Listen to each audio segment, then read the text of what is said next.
States of America, and to the republic for which it stands, one nation, under God, indivisible, with liberty and justice for all. The prayer this morning will be offered by the good delegate from Prince George's County. Thank you, Madam Speaker.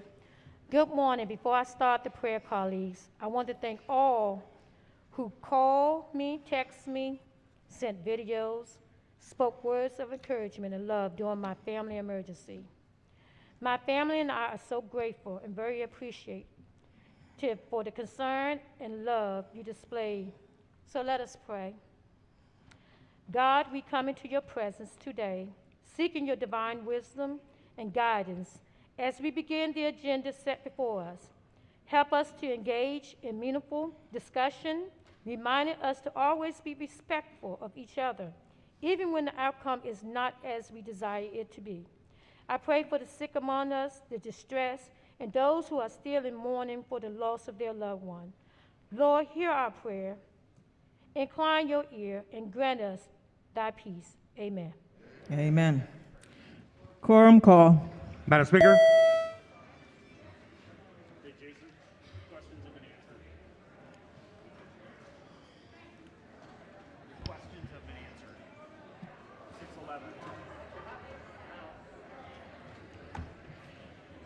Has everyone recorded their presence? If so, the clerk will take the call. There being 124 members present, the House is now in session. The clerk will read the journal from the previous day. Annapolis, Maryland, March the 10th, 2022. Recognizing the Deputy Majority Leader. Thank you, Madam Speaker. Good morning. Move so much be considered the reading of the journal. So ordered. Petitions, memorials, and other papers. Message from the Senate, consent calendar number 28, Senate bills introduced in the House. The clerk will read the first bill and committee assignment. Senate Bill 5, Senator Patterson, Health and Government Operations.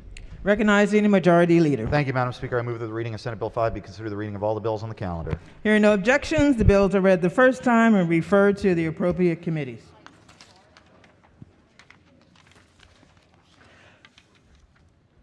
Calendar of third reading, Senate bills number 4. The clerk will read the bill. Senate Bill 1010, Motor Fuel Taxes, Tax-Free Period.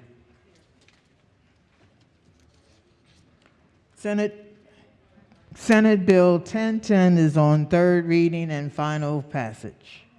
Is there any debate? If not, the clerk will call the roll. Madam Speaker.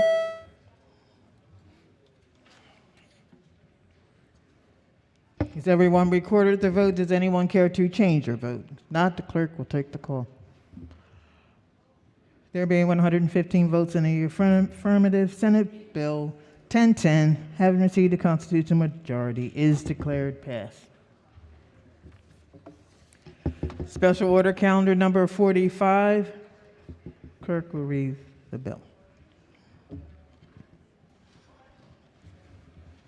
House Bill 259, Commercial Law, Consumer Protection, Biometric Identifiers Privacy.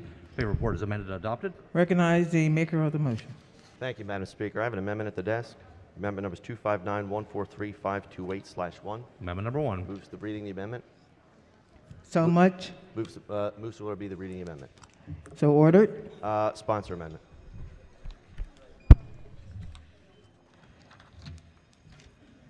Okay.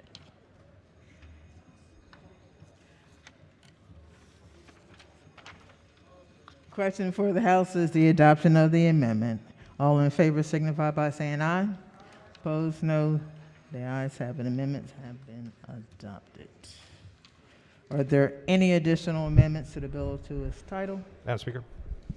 Recognizing the gentleman from Eastern Shore. Good morning, Madam Speaker. I have an amendment at the desk. Let me introduce it, and then we'll have a discussion. Amendment number 393-823-1. Amendment number 1. Move so much be considered the reading of the amendment. Could the floor leader So rise? ordered. Thank you, Madam Speaker. Could the floor leader rise for a question? Yes. So, Mr. Chairman, first off, thank you for the opportunity to have a discussion. I know I'm in committee, and we have plenty of time to talk about these things, but this was brought up to me recently. So can we talk a little bit about how the private right of action is put in place in this law and how a citizen, individual, can access that private right of action? The private right of action is basically it's what's contained in the Maryland Consumer Protection Act, and it only applies if a private entity sells, leases, or trades an individual's biometric data, and mind you, because it's a limited private right of action, so they have to also, beyond being violated, they have to show that they were actually damaged. So when you say that, I mean, they can make an allegation. So I'm reading 144407B, and I think this is the section of the bill that speaks to the private right of action. And so it says, in addition to the remedies available in subsection A, an individual who is affected by a violation of 144403A may bring an action against a private entity in accordance with the article. So what I'm asking is, what does it mean by who is affected? They have to show they were actually damaged. Okay, so affected isn't necessarily a allegation or a claim. You're saying that somewhere along the way there's been a decision made by the Attorney General who then is granting them the right to... No, it's if you're going to hire, in case like that, obviously we're worried about private rights of action creating boutique law firms. And the way those work is they have to see money in it before they're going to get it. They're not going to take it for no reason. So in order to get the private right of action, basically, in this case, since it's limited, requires not only that you show that there's a violation, that you secondly show damages. Otherwise, it'd be thrown out in a motion for summary judgment. All right, so the amendment, Mr. Chairman, has to do with loyalty programs, different industry advocates who believe that they're being drawn into this bill for reasons that aren't necessarily clear, because the amendment strikes the part of the bill that, if you don't mind, I'll go to the section that I'm trying to strike. A private entity may not charge different prices or rates for goods or services, or provide a different level or quality of a good or service to any individual who exercises the individual rights under this subtitle. So I believe what I'm hearing is that there are these issues with programs that relate to loyalty. So let me say I'm a rewards member with Starbucks. Right. And I just signed into my rewards card. Right. And it says use biometric sensor to continue, so I'm signing in. That's through your phone, though. Well, okay, so what I'm saying is So they don't collect any of your biometric data. It's through your phone. Okay, so as we're talking about this on the floor, I think we're creating some legislative intent, which is important, because what I just did from a layman's perspective is I used my phone to use my fingerprint to access these 350 points that I've earned so I can get free coffee. I understand that.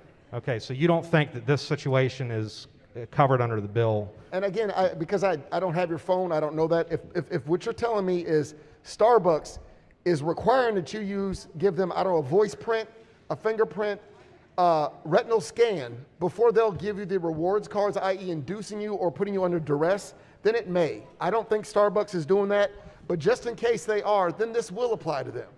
But it doesn't apply to Safeway, it doesn't apply to Target, it doesn't apply to mom and pop stores who have rewards programs, because they're not asking for your biometric data. Okay, well, let me just press, because I think that what I'm trying to strike in the bill doesn't get rid of the bill. It just makes sure that these programs don't get caught up in the tangle of a biometric issue. Further, I think that the broader expansion is when you give individuals the right of private right of action, all they have to do is make a claim. I mean, anybody can go to court for any reason once you've granted someone the ability to do that. So for example, in this case with Starbucks, they are selling me coffee, but they're giving me goods and services. They're giving me, okay, maybe the points buy a muffin, maybe it buys me a new cup, whatever it is. And all I'm trying to do in the amendment is I'm trying to say a private entity, which in this case would be Starbucks, may not charge a different price or rate for good or service, or provide a different level or quality of a good or service to an individual. What I'm saying is that they absolutely do, because if you're a customer of Starbucks and you're not part of the rewards program, you're going to pay $4 for that iced coffee that I like to buy every day, unfortunately. And so they keep buying it, but they never get the benefit of the rewards like I do, which is every time I buy that coffee, they're giving me 50 points per order or something like that. They also give me a chance to, if you buy sous vide egg bites 3 times in the next 5 days, they'll give me an additional 250 points, this is absolutely a exchange of goods and services, and I'm getting a better benefit than somebody who's not part of that. In my testimony on the floor here is that I'm showing you an example of how on my cell phone I'm using my fingerprint to sign into Starbucks. I don't think that's happening out in the ether. I'm thinking it's happening because somehow that app on my phone is connected to Starbucks, and it's allowing me to access their program, their benefits. In fact, I take my phone after I sign in, and I hand it to the teller and say, okay, here's my card, here's my barcode reader, and charge my card. So, Madam Speaker, I'll speak on my amendment. This is a very important bill. If it weren't, to be blunt, if it weren't for the private right of action in this bill, I'd be supporting it. The problem with a private right of action, even if we've narrowly tailored it, is I've shown an example of how Starbucks, in this case, could be found in a potential situation where a consumer can ask for the information and Starbucks may say, yes, I collect it, or no, I don't collect it. But irrespective of that, there's no doubt that Starbucks provides a program that charges different prices or rates for goods or services, or provides me as a consumer a different level or quality of a good or service. All I'm asking in this amendment is strike that part of the bill. Why is industry involved in this bill? It's not about biometrics. It's not about selling the data. I want control of my biometric data as well. It's a reasonable amendment. I'd ask the body to accept it. The committee chair. Thank you, Madam Speaker. I believe we should reject this amendment, and I'd ask my colleagues to follow along. We're trying to protect people's biometric data, their voice, their fingerprints, their retinal scan, those specific identifiers that are those identifiers are specific only to you. What my colleague is bringing up, it's somewhat specious reasoning, because on 2 points. The first one is, and I'll make it clear, if what you're saying was true and they're offering you rewards for giving them your biometric data, then that would not be a private right of action. As I've made clear, you cannot get a private right of action unless you sell, lease, or trade and show damages. So that would be an investigation to the AG's office if that was done. 2, more importantly, well, I don't know if it's your phone or Starbucks. I can't imagine Starbucks would want to go through the trouble of collecting all this biometric data, nor would most of the mom and pop stores. But what I will say is, I don't want anyone put under duress to give up their biometric data either. You shouldn't be punished because you choose not to. We're here to protect ourselves. The elderly get tricked into this all the time. Well, if you do this, you can save $50. And then once they got it, they can do whatever they want with it. So what I'm asking is to understand that the examples you're laying out really don't apply to this bill. Again, the private right of action is only for selling, leasing, or trading. As an example, there was a case, I forgot the name of the business, but they actually went into bankruptcy. And after they went into bankruptcy, it was found that at least 1.3 million fingerprints were considered assets to be sold off, because those are your fingerprints. We need to make sure that does not happen ever.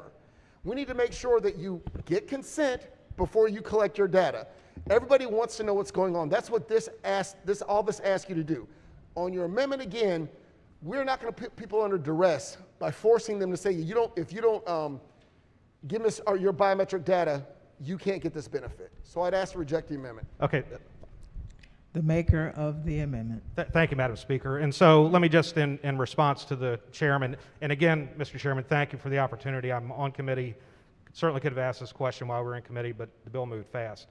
Everything you're saying, I agree with. And aside from, again, I'll say again for the benefit of this debate, that I support the bill, but for the private right of action, which is what I'm trying to resolve here. In fact, at the end of the day, what I'm trying to do is actually make sure that the bill says exactly what you just said, which is this issue is not part of the bill. Well, if this issue isn't part of the bill, why aren't we removing the one part that talks about these loyalty programs? What do the loyalty programs have to do with biometric data? Now, I've made the counter argument, which is Starbucks obviously has my biometric data because it's how I access my account. I have an account with Robinhood, interestingly, which is a program that, or an app that allows me to buy stocks and bonds, plus or minus. Every time I sign on to that, I use my biometric data, and frankly, in that case, I'd much rather use my fingerprint there than to use a passcode because there's money in there. There's real money that could be extracted, stolen, etc. All I'm saying in this particular case, that I agree with the chairman on this, what I don't agree with, and what I'm asking the committee to remove from this bill is the loyalty programs that relate to charging different prices or rates for goods or services. Madam Speaker, this doesn't change the bill. All it's doing is making sure if we do want private right of action under only very narrow circumstances, that we not include this very broad, frankly confusing, and for most people in the room here, understandable use of biometric data for benefits and programs that they sign up with every day. So I move the amendment. Thank you, Madam Speaker. Committee Chair. Madam Speaker, briefly, to be clear, you cannot have a private right of action unless you sell, lease, or trade biometric data. So my colleague is incorrect to say that somehow, if Starbucks is doing what he says they're doing, that there's a private right of action. There simply is none. So our job is to protect individuals, is to make sure people aren't put under duress and forced to do something they would not normally do, in this case, give up their biometric data. So again, I believe that my colleague is erroneous in his amendment or his request for the amendment because that's not what the bill does. There is no private right of action for the violation which he is supposing. Please resist the amendment. On the amendment, all in favor signify by saying aye. Oppose? Roll call. Madam Speaker.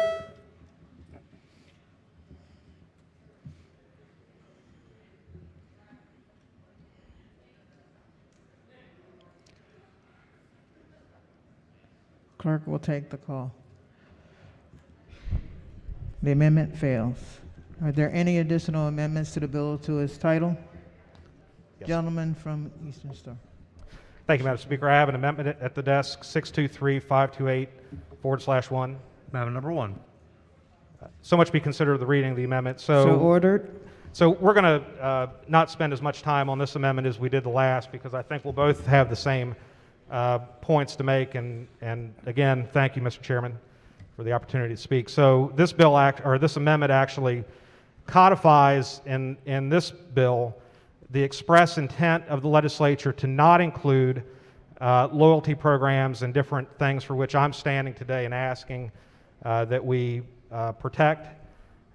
Again, industry's not doing this. They're not selling biometric data. They're not using this in a way that would be nefarious. These are consumers that are asking for, and in this case with, the Starbucks example, that's me using my fingerprint because I wanted to use that. That's how I choose to participate. And all this amendment does is clarifies for the purpose of this body that we're not tying programs in place and we're not giving attorneys broad discretion as to how to bring allegations, lawsuits, and that's why the amendment's here. Thank you. Committee Chair. Briefly, Madam Speaker, I want to make it very clear. Starbucks and all, they can still give loyalty programs. They just can't require you to give up your biometric data in order to participate. That is all this bill does.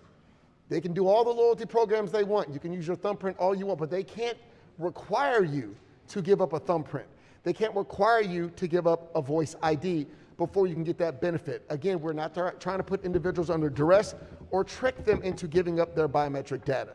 I ask you to resist this amendment. On the amendment, all in favor signify by saying aye. Oppose? Roll call. Madam Speaker.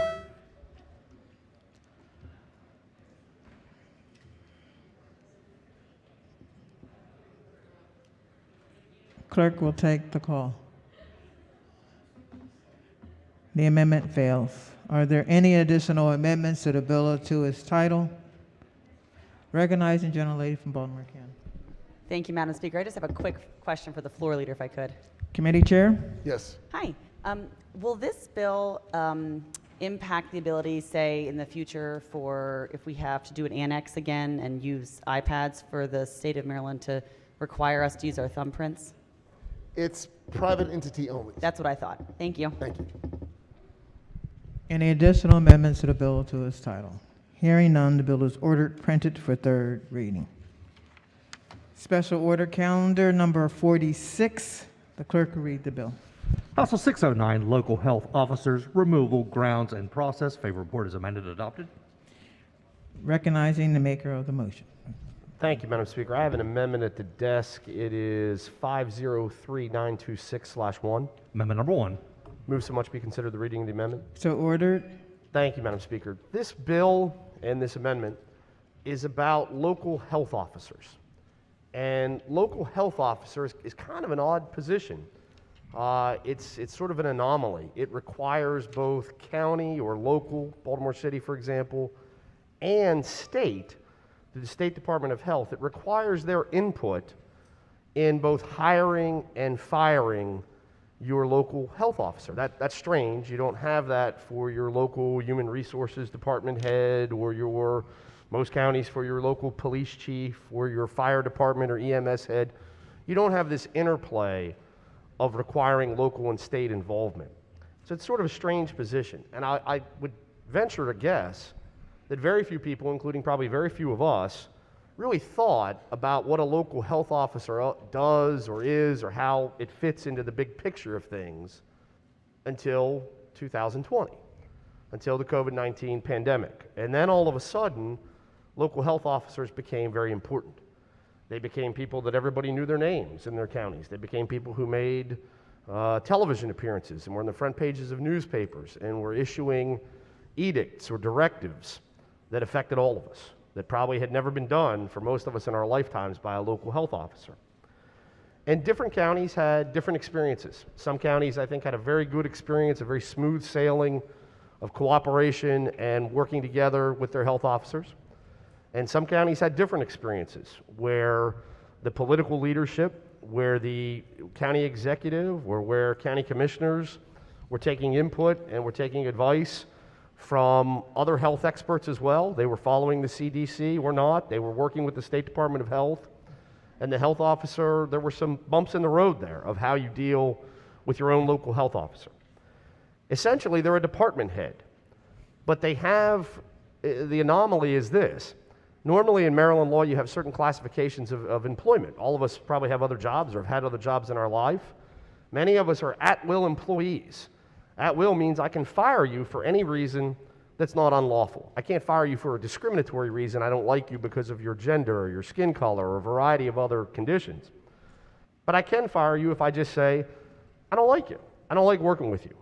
You don't seem to me to be doing a very good job. I've made a decision to go in a different direction. I can fire you. That's an at-will employee. Then there are contractual employees that set forth, what are the grounds for firing me? I have a set contract for a period of time. And then you have, obviously, unionized employees that are subject to collective bargaining, and they have their own kind of grand contract of what can and can't be done to them. But a health officer kind of doesn't fit in any of those categories. They're technically at will, but they really have to be vetted by both the locals and the state, and we don't know who has control over firing them or hiring them or who can tell them what to do or what not to do within the ambit of running their department. And again, that probably didn't make much difference to anybody until COVID-19. What this bill does, I think in essence, and we'll certainly hear from the author of the bill, and I don't mean to misrepresent anything in her bill, but what the bill seems to do is invest the local health officer with an additional set of legal protections that is, again, very unique to this position, that would prevent the local health officer from being fired, essentially. It would restrain the ability of your county executives, the ability of your county board of health. That's typically how the county commissioners in smaller counties that operate with county commissioners, they serve as the board of health. And it would restrain their ability to supervise, essentially, the health officer. When I say supervise, I mean that all of us that have ever had an employee understands that that's the final authority upon which you supervise someone. You say, hey, I'm kind of in charge here. I'm working with you. I want you to be a good employee. But if you're not meeting my expectations, ultimately, I have the ability to say, you don't get to work here anymore. And most county executives and county commissioners have the ability to do that for a wide variety. All these other people that are sort of in executive suite serving a county executive or a group of county commissioners, all the other department heads, the economic development head, and so on and so forth, they're subject to that type of relationship.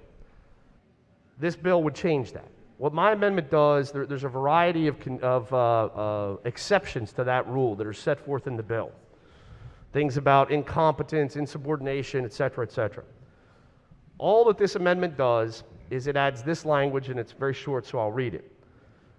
The county executive or the county commissioners could remove a local health officer for refusal to follow a lawful directive of the county board of health, which is basically a corollary for your county commissioners, or a state or county official, which would include your county executive, who has executive authority over the county health department. It basically says that if you're a county executive, for many of you in this room, that's how you operate your government, says, I want to reimpose a mask mandate. I believe that a mask mandate is necessary. And your county health officer says, I'm not going to do that. I refuse to implement that. I'm not going to have my health department employees go out and enforce it. What would the county executive do? What would he do? What would she do? And that's the corollary. I know you're all thinking of it perhaps in one way, but I want you to think about it in the other way. That if your county government said, I want to take a very strict position on a health-related issue, and I believe that's right, I believe the CDC wants it, maybe the State Department of Health isn't telling you you have to do it. I want to do it. Myself, our county council, we want to operate this way in our county, and our local health officer says, no, I'm going to be an impediment to that. I'm not really going to enforce it. Who should have that control? We believe that what this amendment does is it puts a measure of control back in elected officials who are accountable. We're responsible to listen to the experts. We certainly should listen to the health officers. We should listen to the CDC. We should take into consideration all of the science and health expertise that they have. But when it comes time to make a decision, it is the responsibility of the elected official because they are accountable to the voters. They are entrusted with the ability to make these decisions that affect everyone's life. And so that's all the amendment does, is it adds that language to make it clear of where the buck stops. The buck stops with the county board of health, it stops with the county executive, and they have the ability to have that ultimate control over the health officer, to work with that health officer. But if the health officer says, I'm not going to follow your lawful directives, I'm going to impede them, then they can be removed. With that, I would move the amendment. Thank you. Vice Chair of the committee. Good morning, Madam Speaker. Good morning, everyone. Morning. So I would like to ask the body to resist this amendment, and I'm going to tell you why. So the buck doesn't quite, it's not that simple, stop with the local board or the county executive. I want to go through the process, how it works. So current law, the health officer for a county must be nominated by the county and appointed by the secretary. If the secretary finds that a health officer nominee meets the specified qualifications, the nominee must be appointed. And then the health officer serves at the pleasure of the appropriate county governing body and the secretary. The health officer may be removed from office with the concurrence of the governing body of the appropriate county and the secretary. What the bill will do is that it will change it in the following manner. A health officer under the bill may be removed from office with the concurrence of the governing body of the county and the secretary for the following grounds. The first one, immorality. The second one, misconduct in office. The third one, insubordination. The fourth one, incompetency. And the fifth one, willful neglect of duty. Then, if the secretary and the appropriate governing body concurred on the removal of the health officer, the secretary must provide written notice to the health officer that include the basis for removal, documentation supporting the removal, notice and opportunity to request a hearing with the secretary within 10 days of receiving the notice, and information on how to request a hearing. This is so that we have some due process. They're not political people. They're health officers that protect us, that are professionals, they have a degree. If a health officer requests a hearing, the secretary must promptly, within 10 days under the bill, hold a hearing. The health officer must have an opportunity to be heard. And finally, a health officer may appeal the decision of the secretary following the hearing. That is what the bill does. Now, I would ask you to resist this amendment for the following reason. This is already covered under the bill. If you look at page 2, line 28 of the reprint, the health officer may be removed from office for insubordination. When I looked up the meaning of insubordination on Dr. Google, it basically means that, which is defiance of authority, refusal to obey orders. It's already covered.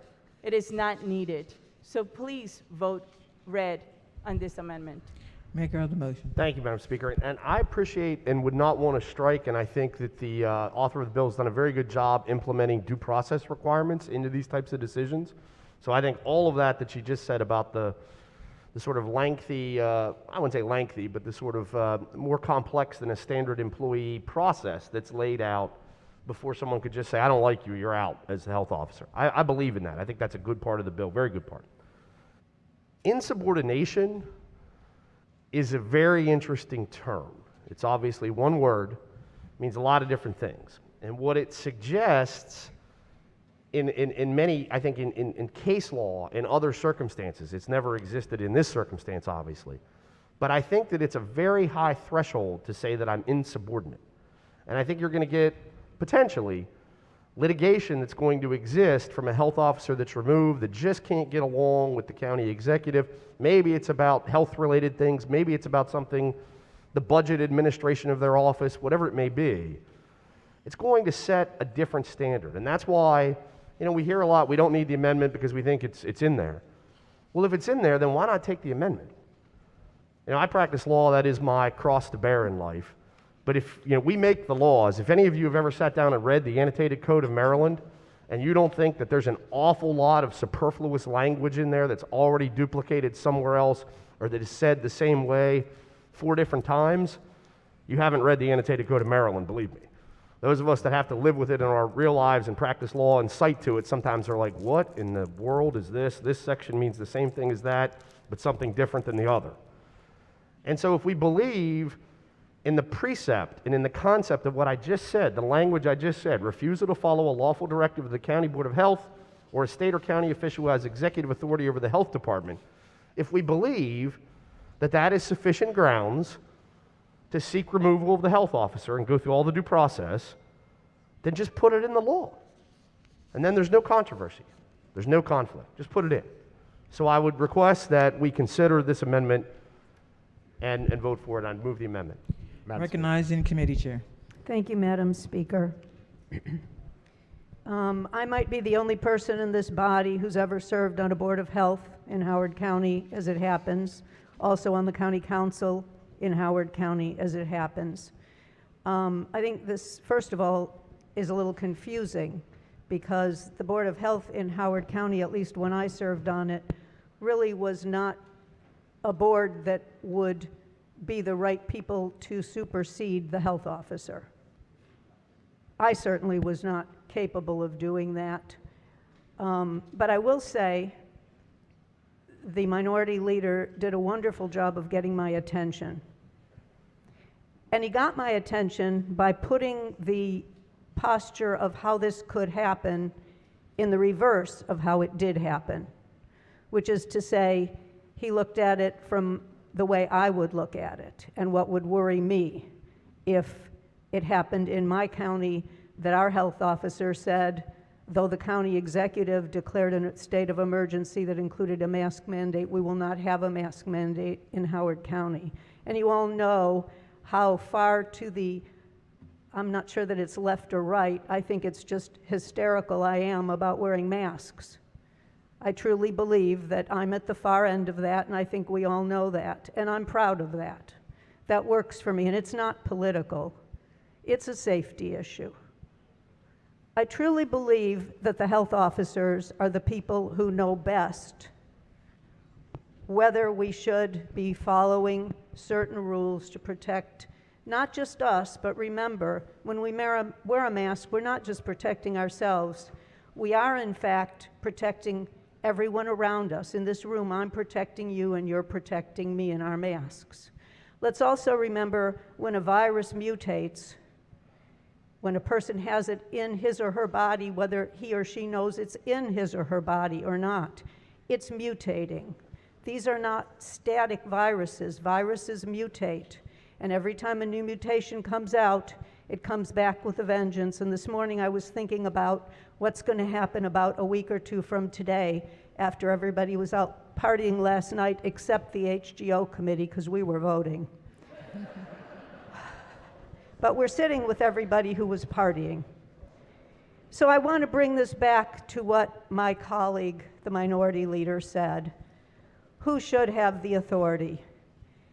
And in the end, I think the bill is balanced. I believe the bill gives the authority to the health secretary and the county executive or the county commissioners, whatever form of government that is. It doesn't muddy the waters by taking authority away from the county executive in my county, where we do have a board of health, but they may or may not be the right people to advising the medical expert on what should be done in an emergency, a health crisis. So I would ask you to look at it as I tried to and was easily convinced of what the gentleman was saying that was sincere, that he's trying to do the right thing. But I'm also convinced it's not the right thing, and we need to not support this amendment, so please vote red. Thank Madam you. Speaker. Gentleman from Quorum. Thank you, Madam Speaker. I do have a couple of questions for the floor leader about the bill and/or the amendment. How are you? I'm doing well. Can't Vice hear you Chair very McKinney. well.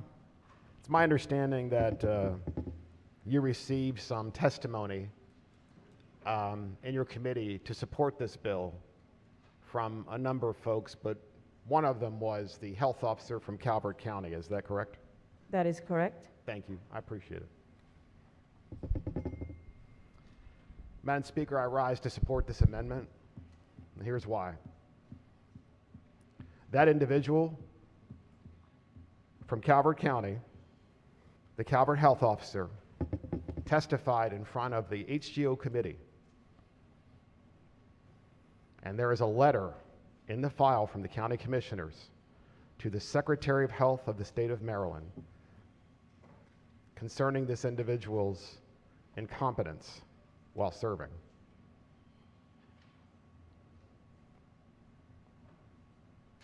Here's what the letter says, and I'm not going to mention names. Please. It mentions, and I want to say this first, Madam Speaker, before I read it, it came from and signed by all 5 county commissioners. The president of the Calvert County Commission is former Secretary of Agriculture, Buddy Hance, who served under the O'Malley administration. All 5 signed this. The health officer in Calvert County refused to bring home to the county, even when available, monoclonal antibody infusion services. The health officer of Calvert County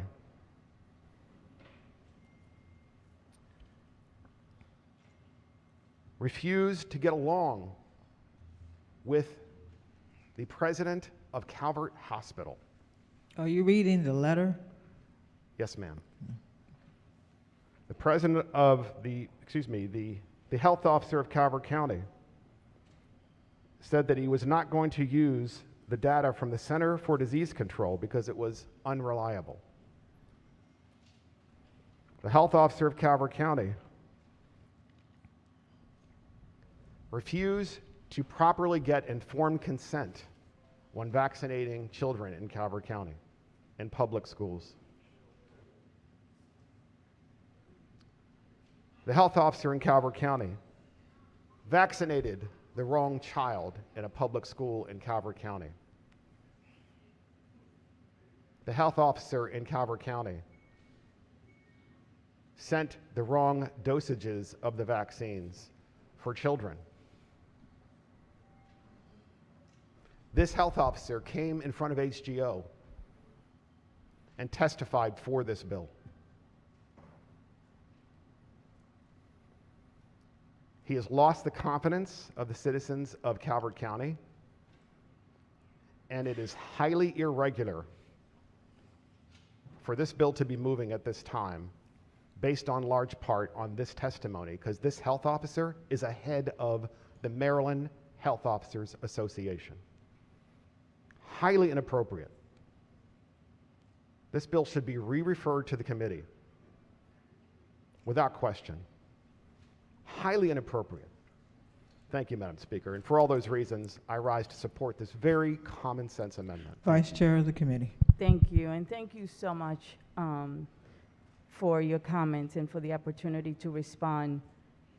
He was one of 11 witnesses in the committee. And as you know, when we have our hearings, everyone is welcome to come. You have favorable, unfavorable, favorable with amendment. In this instance, we have 11 favorable, no favorable with amendment, and only one unfavorable.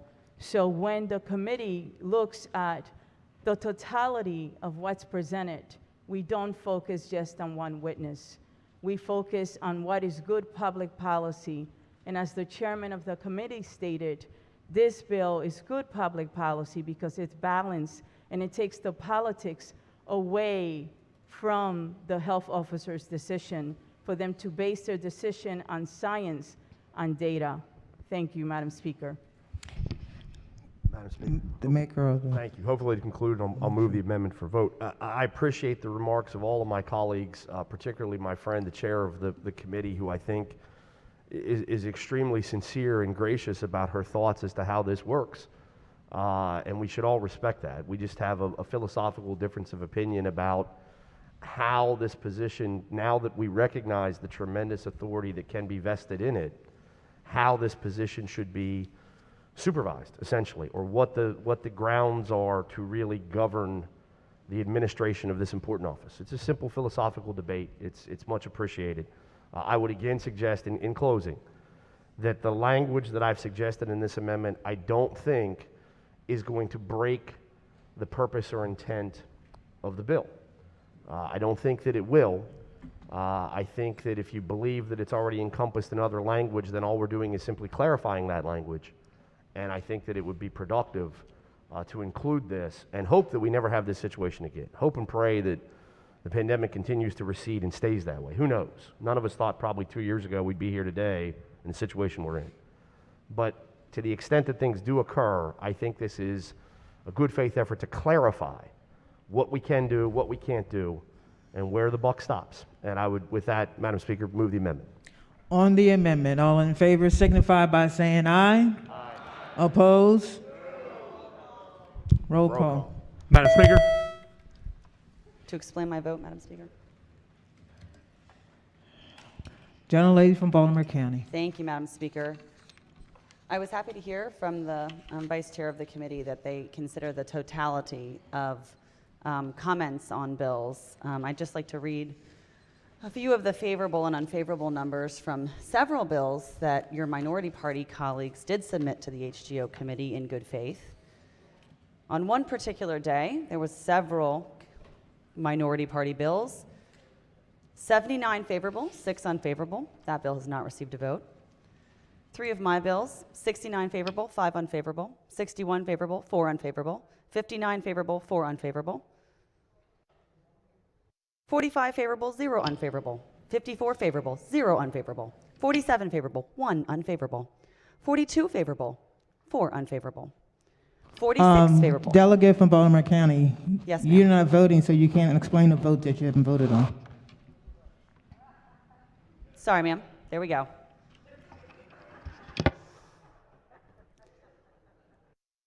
$46 favorable, 5 unfavorable, 54 favorable, 1 unfavorable, 66 favorable, 1 unfavorable. Out of 11 bills, there were 726 favorable, 37 unfavorable. That is 95% favorable. None of those bills, Madam Speaker, received a vote.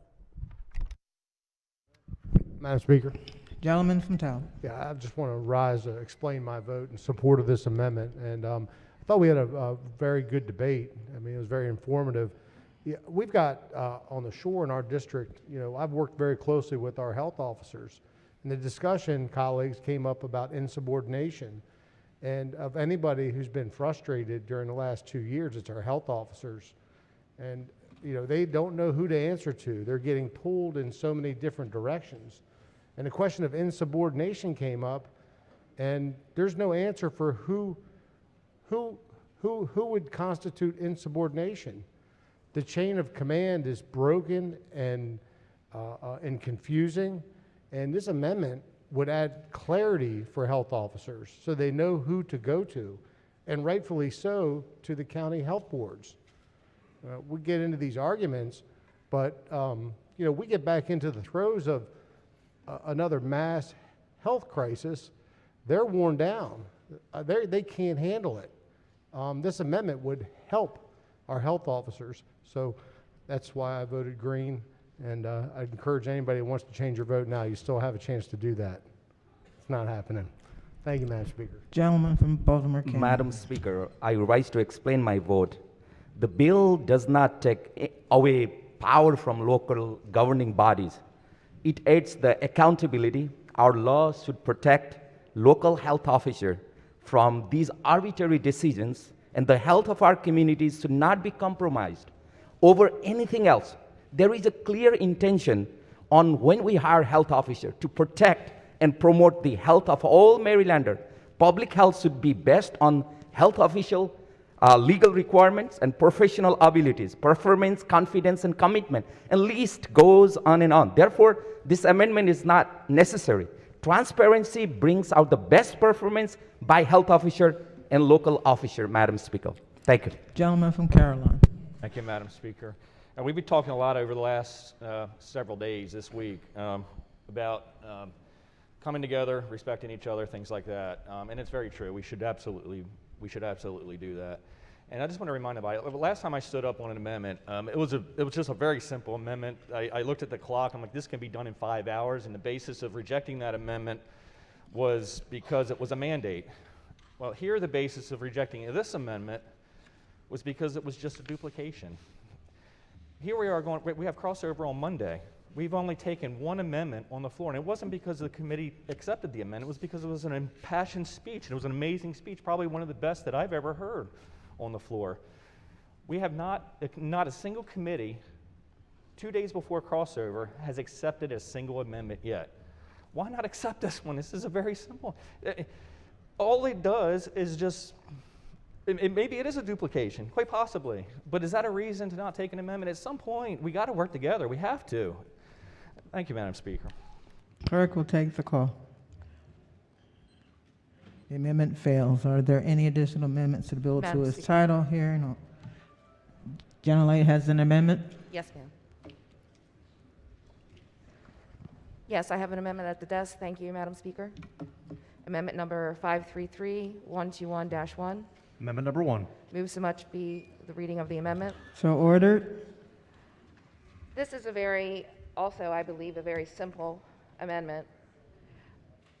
This would make our health officers contractual employees with 4-year contracts. They would run with the gubernatorial election cycle and for every 4 years thereafter. I think this is pretty simple, and it provides some much needed accountability to this very important position. We certainly learned that over the last several years of going through COVID. This provides an opportunity for the community to hold this person accountable. They are not elected, and therefore we're given broad power to shut down businesses and to make other decisions that have grave circumstances for the business community. During COVID, I heard over and over again from business owners who would get conflicting information, who were told one thing on one day, something else another day. They were trying to be compliant, and yet they lived in fear, utter fear of being shut down. And the question I kept getting from the community is, what can I do? What can we do? We feel like we have no voice. I know there was another bill talking about an appeal process. There was not an appeal process. And I think that when you talk about doing the right thing, and I don't fault every health officer, and I think by and large they were trying to do the best job that they could under the circumstances. But when you hear the stories, as my friend from Calvert mentioned, you can see where there can be certainly abuse of that power.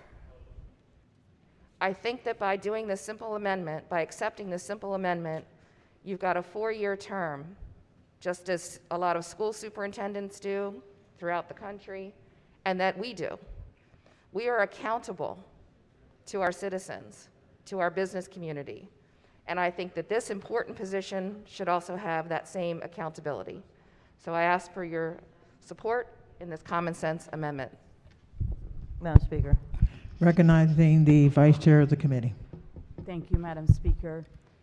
And I want to thank the delegate and the minority leader for giving me the amendments ahead of time. I'm really grateful, and the committee appreciates it.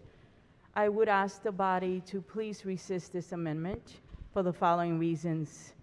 Health officers, they're not political employees, and they shouldn't be. The decisions they make should be based and are based on science, on data.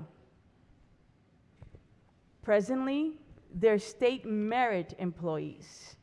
And in the entire department, in the health department, every other employee in the health department is a merit employee who has the right to appeal and protections. The health officer is the only one that does not have it. So the health officers are state merit employees under the Maryland Department of Health. Their direct supervisor is the Deputy Secretary of Public Health. Ultimately, they answer to the Secretary of Health and the governor. Traditionally, health officers do not turn over when there's a new administration. In fact, in the last decade, only one did not stay, because they are trusted source in the community. The last 2 years have been horrible for them with social media, Facebook, and the attacks, even violence. They need to be protected. They need to be insulated from politics. Please resist this amendment. Madam Speaker. Young lady from Carroll. Thank you, Madam Speaker. I want to rise to support this amendment, but I want to bring a little context. First of all, health officers do a lot more than happened in the last 2 years. Everyone thinking right now, COVID, and it's a big deal, and they had a lot on their plate. It goes way beyond that. Our health officers deal with all environmental issues, inspections, the opioid crisis. In our county, our health officer and his staff have done a lot to prioritize the opioid crisis in our county, which is a great thing, and they work with the elected officials. It has to do with noxious weeds, burning fire. There's lots and lots of things other than a pandemic that go on all the time with health officers. And sometimes they need to talk to their elected officials, and they need to be guided. What are the priorities of the counties? That's why we have elected officials. And many health officers go along with that, and sometimes they don't necessarily have the same priorities, but they need to. The one thing that I think forgot to be mentioned, and I'm supporting this amendment because there needs to be some accountability. MACO is strongly opposing this bill, and they talk about why. Government-appointed officials overwhelmingly serve at the pleasure, all of them, whether it's the Department of Planning, Department of Economic Development, everybody in county government serves at the pleasure. And now this one body, this one local person is not going to serve at the pleasure of the governing body or the elected official who appointed them. Current law provides an existing check of this commonplace authority, recognizing the dual county-state role of a local health officer serving at the pleasure of both governmental levels, the county government and the state secretary. House Bill 609, and this is what we're trying to fix in this amendment, is both an overwhelming administrative burden and potentially undemocratic. Maryland's local health officers have helped prevent COVID-19 pandemic from taking countless lives. Their work has been laudable and deserves the highest praise. However, their work is only possible by having buy-in of county leadership, the elected officials, and the public who elected the elected officials.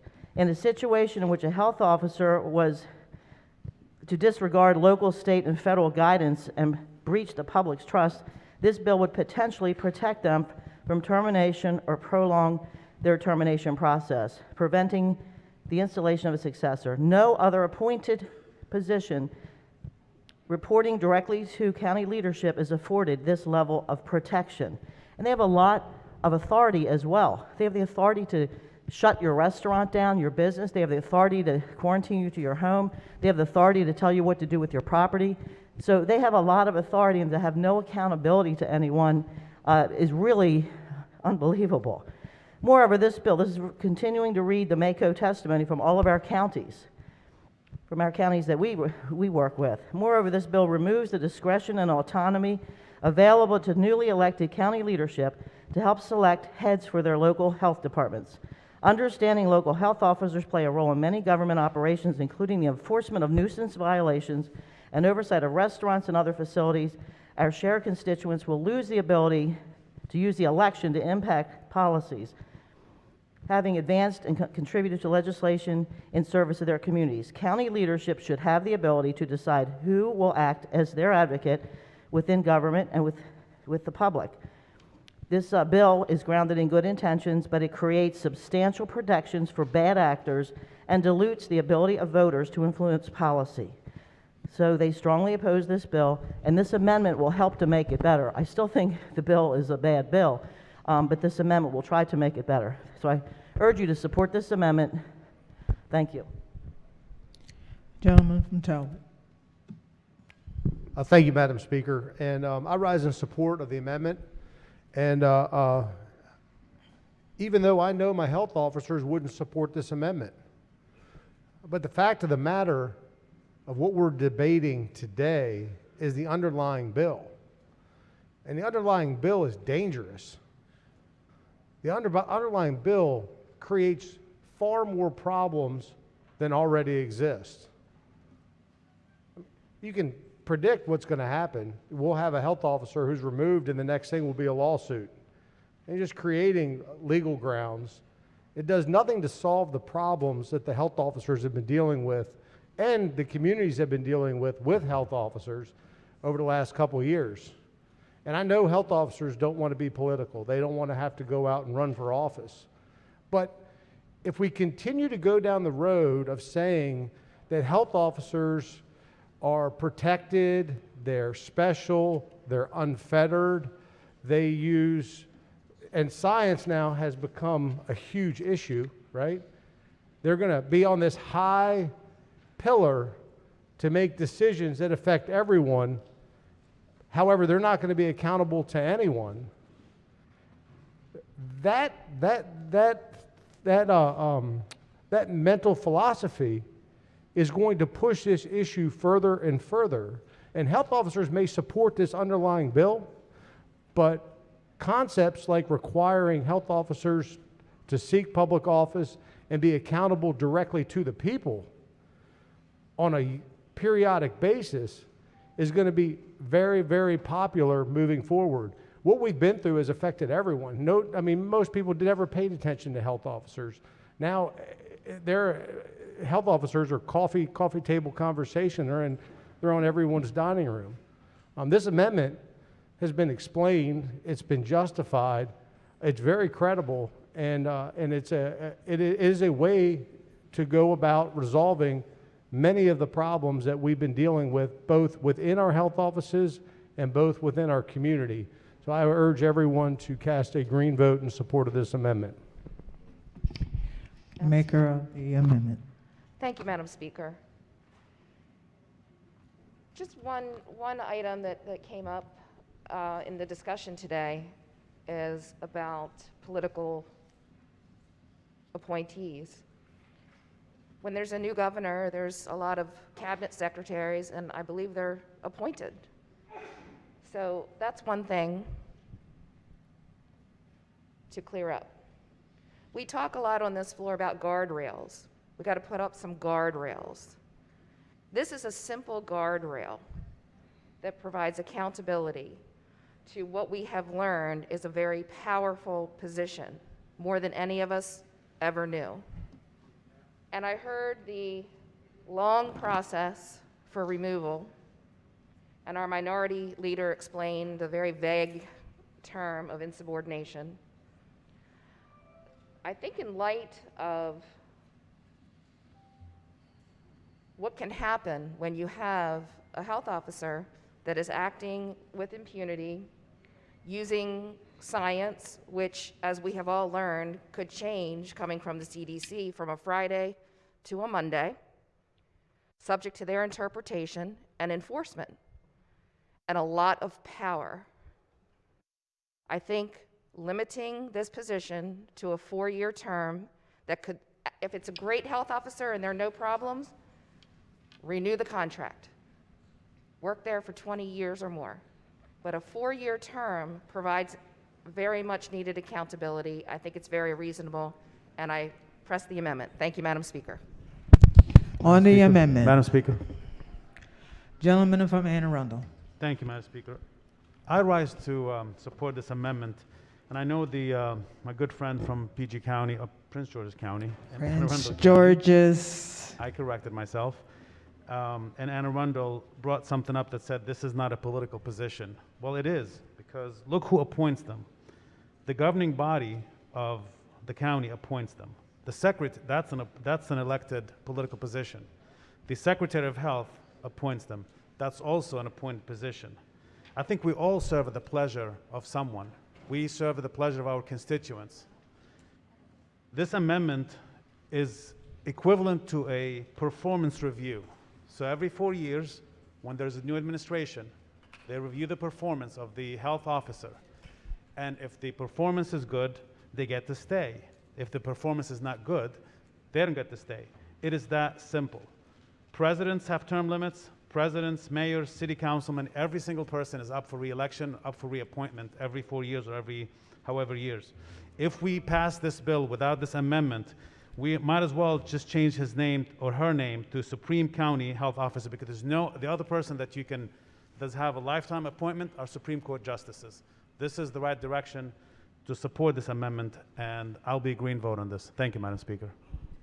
On the amendment, all in favor signify by saying aye. Oppose? Roll call. Madam Speaker.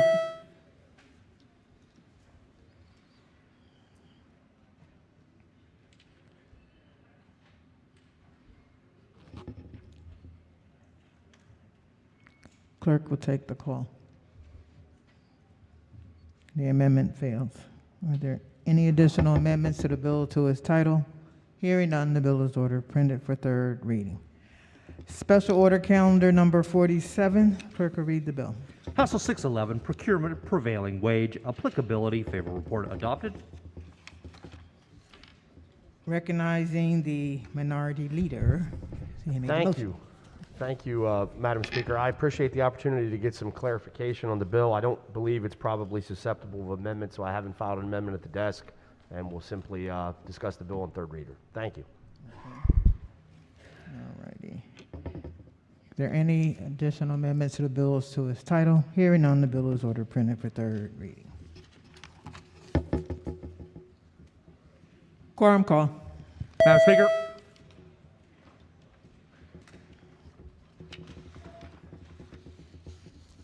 Clerk will take the call. There being 130 members present, the House is still in session. Calendar of third reading, House Bills number 55. Clerk will read first bill. House Bill 592, Deer Management Permit, hunting on state land leased by permit holder, authorization. Is on third reading and final passage. Is there any debate? If not, clerk will take the call. Madam Speaker.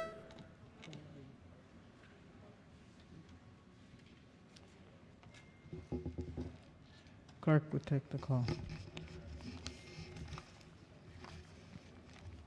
There being 121 in the affirmative, House Bill 592, having received the constitutional majority, is declared passed. Clerk will read the next bill. Housebill 612, Office of the Deaf and Hard of Hearing, Responsibilities and Reporting. Is on third reading and final passage. Is there any debate? If not, the clerk will call the roll. Madam Speaker.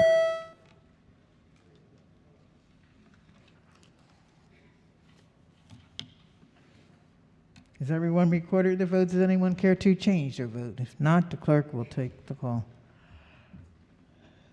There being 128 votes in the affirmative, House Bill 612, having received a constitutional majority, is declared passed. Clerk will read the next bill. House Bill 644, Cecil County Fishing Restrictions. It's on third reading and final passage. Is there any debate? If not, the clerk will call the roll. Madam Speaker. Has everyone recorded their vote? Does anyone care to change their vote? If not, the clerk will take the call. There being 127 votes in the affirmative, House Bill 644, having received a constitutional majority, is declared passed. Clerk will read the next bill. House Bill 665, Public Schools Air Quality. Is on third reading and final passage. Is there any debate? If not, the clerk will call the roll. Madam Speaker. Has everyone recorded their vote? Does anyone care to change your vote? If not, the clerk will take the call. There being 130 votes in the affirmative, House Bill 665, having received a constitutional majority, is declared passed. Clerk will read the next bill. House Bill 682, Baltimore County Hunting Non-Game Birds and Mammals. Is on third reading and final passage. Is there any debate? If not, the clerk will call the roll. Madam Speaker. Has everyone recorded their vote? Does anyone care to change your vote? If not, the clerk will take the call. There being 121 votes in the affirmative, House Bill 682, having received a constitutional majority, is declared passed. Clerk will read the next bill. House Bill 683, Anne Arundel County Republican Party Central Committee Elections. Is on third reading and final passage. Is there any debate? If not, the clerk will call the roll. Madam Speaker. Has everyone recorded their vote? Does anyone care to change their vote? If not, the clerk will take the call. There being 130 votes in the affirmative, House Bill 683, having received a constitutional majority, is declared passed. Clerk will read the next bill. House Bill 707, Election Law Deadline for Selection of Lieutenant Governor. Is on third reading and final passage. Is there any debate? If not, the clerk will call the roll. Madam Speaker. Has everyone recorded their vote? Does anyone care to change their vote? If not, the clerk will take the call. There being 93 votes in the affirmative, House Bill 707, having received a constitutional majority, is declared passed. Clerk will read the next bill. House Bill 868, Circuit Court for Howard County Judges Sitting as Orphans Court. Is on third reading and final passage. Is there any debate? If not, the clerk will call the roll. Madam Speaker. Has everyone recorded their vote? Does anyone care to change their vote? If not, the clerk will take the call. There being 119 votes in the affirmative, House Bill 868, having received a constitutional majority, is declared passed. Madam Chair. Madam Speaker. Gentleman from Baltimore County. Madam Speaker, I'd like to change my vote on HB 682 from yea to nay. Gentleman from Baltimore County. Thank you, Madam Speaker. My button did not work on 612. I want to be recorded into red. I mean, in the green, I'm sorry. Any other vote changes? Okay. Calendar or third reading House Bills number 56. Clerk will read the first bill. House Bill 67, Correctional Services Restrictive Housing Direct Release. Is on third reading and final passage. Is there any debate? If not, the clerk will call the roll. Madam Speaker. Has everyone recorded their vote? Does anyone care to change their vote? If not, the clerk will take the call. You can do it now. There being 106 votes in the affirmative, House Bill 67, having received a constitutional majority, is declared passed. Clerk will read the next bill. House Bill 129, Behavioral Health Crisis Response Services and Public Safety Answering Points Modifications. Is on third reading and final passage. Is there any debate? If not, the clerk will call the roll. Madam Speaker. Has everyone recorded their vote? Does anyone care to change your vote? If not, the clerk will take the call. There being 92 votes in the affirmative, House Bill 129, having received a constitutional majority, is declared passed. Clerk will read next bill. House Bill 172, income tax subtraction modification, union dues. It's on third reading and final passage. Is there any debate? If not, the clerk will call the roll. Madam Speaker, Has everyone recorded their vote? Does anyone care to change their vote? If not, the clerk will take the call. There being 95 votes in the affirmative, House Bill 172, having received the constitutional majority, is declared passed. Clerk will read the next bill. House Bill 185, criminal law, visual surveillance with prurient intent, private place, and minor victim. Is on third reading and final passage. Is there any debate? If not, the clerk will call the roll. Madam Speaker,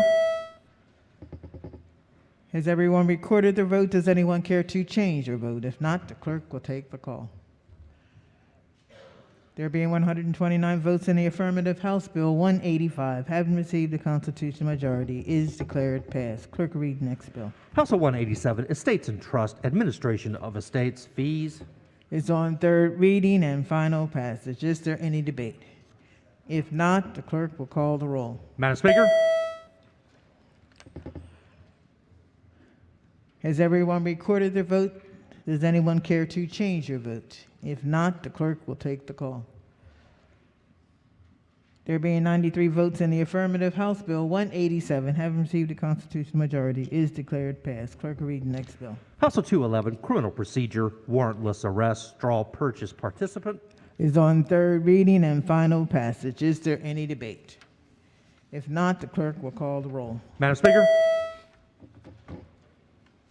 Has everyone recorded their vote? Does anyone care to change their vote? If not, the clerk will take the call. There being 129 votes in the affirmative, House Bill 211, having received the constitutional majority, is declared passed. Clerk will read the next bill. House Bill 663, state government notarial acts, fees, and use of communication technology. It's on third reading and final passage. Is there any debate? If not, the clerk will call the roll. Madam Speaker, Has everyone recorded their vote? Does anyone care to change your vote? If not, the clerk will take the call. There being 129 votes in the affirmative, House Bill 663, having received the constitutional majority, is declared passed. Clerk will read the next bill. House Bill 1062, criminal law, animal cruelty, petition for costs for care of seized animal. It's on third reading and final passage. Is there any debate? If not, the clerk will call the roll. Madam Speaker, Has everyone recorded their vote? Does anyone care to change their vote? If not, the clerk will take the call. There being 127 votes in the affirmative, House Bill 1062, having received the constitutional majority, is declared passed. Madam Speaker. General from Baltimore County. Thank you, Madam Speaker. I have a vote change, House Bill 187 to nay. Thank you. Gentleman from Madam Talbot. Speaker. Madam Speaker, I have a vote change on House Bill 868 to nay. Gentleman from Anne Arundel. Thank you, Madam Speaker. House Bill 868 to green. Any other vote changes? Calendar of third reading, House Bills number 57. The clerk will read the first bill.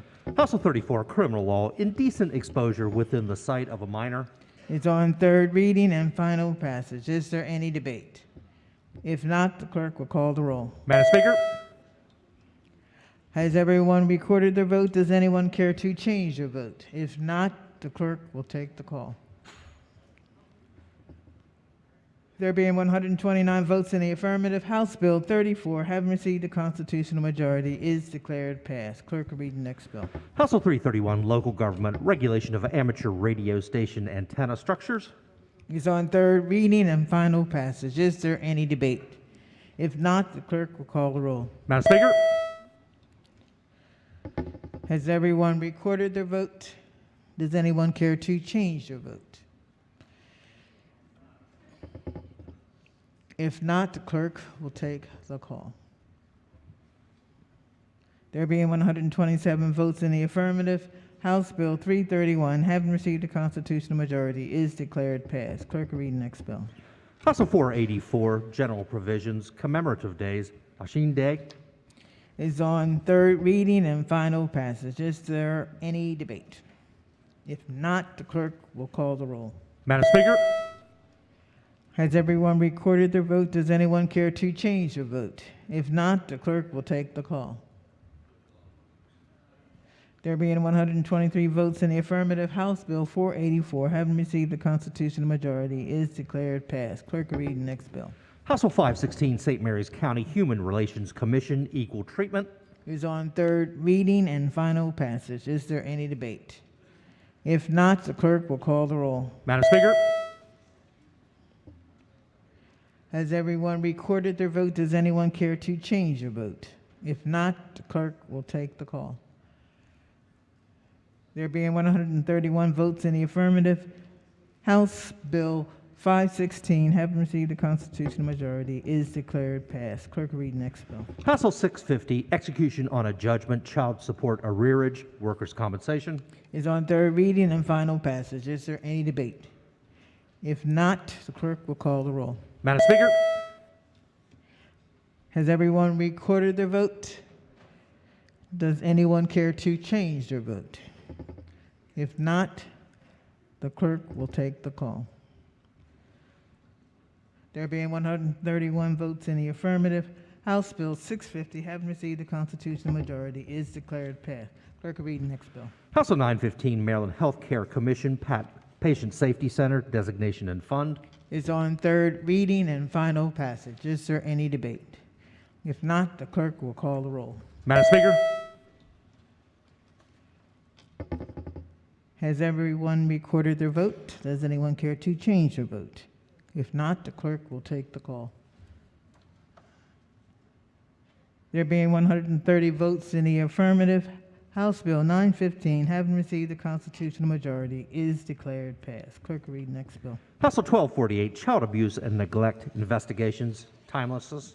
Is on third reading and final passage. Is there any debate? If not, the clerk will call the roll. Madam Speaker, Has everyone recorded their vote? Does anyone care to change their vote? If not, the clerk will take the call. There being 131 votes in the affirmative, House Bill 1248, having received a constitutional majority, is declared passed. Calendar of third reading. Madam Speaker, Recognizing the gentleman from Garrett. may I have a vote change? Well, actually, I'd like to be recorded in green on House Bill 484. I didn't push my button hard enough, I don't think. Thank you, Madam Speaker. Okay. Forget about your slip, the gold slip. Okay. Calendar of third reading, House Bills number 58. Clerk will read the first bill. House Bill 254, State Highway Administration, Pedestrian and Bicyclist Fatalities, Infrastructure Review, Vision Zero Implementation Act of 2022. Is on third reading and final passage. Is there any debate? If not, the clerk will call the roll. Madam Speaker, Has everyone recorded their vote? Does anyone care to change their vote? If not, the clerk will take the call. There being 129 votes in the affirmative, House Bill 254, having received the constitutional majority, is declared passed. Clerk will read the next bill. House Bill 355, Prince George's County Board of Education, Work Group, Alterations and Orientation Requirement. Is on third reading and final passage. Is there any debate? If not, the clerk will call the roll. Madam Speaker, Has everyone recorded their vote? Does anyone care to change their vote? If not, the clerk will take the call. There being 132 votes in the affirmative, House Bill 355, having received the constitutional majority, is declared passed. Clerk will read the next bill. House Bill 808, Estates and Trusts, Guardianship of Minors, Appointment by Court. It's on third reading and final passage. Is there any debate? If not, the clerk will call the roll. Madam Speaker, Has everyone recorded their vote? Does anyone care to change their vote? If not, the clerk will take the call. There being 132 votes in the affirmative, House Bill 808, having received a constitutional majority, is declared passed. Clerk will read the next bill. House Bill 812, Montgomery County Board of Education, Data Disaggregation Policy and Racial Disparity Comparisons. Is on third reading and final passage. Is there any debate? If not, the clerk will call the roll. Madam Speaker. Has everyone recorded their vote? Does anyone care to change their vote? If not, the clerk will take the call. There being 130 votes in the affirmative, House Bill 812, having received the constitutional majority, is declared passed.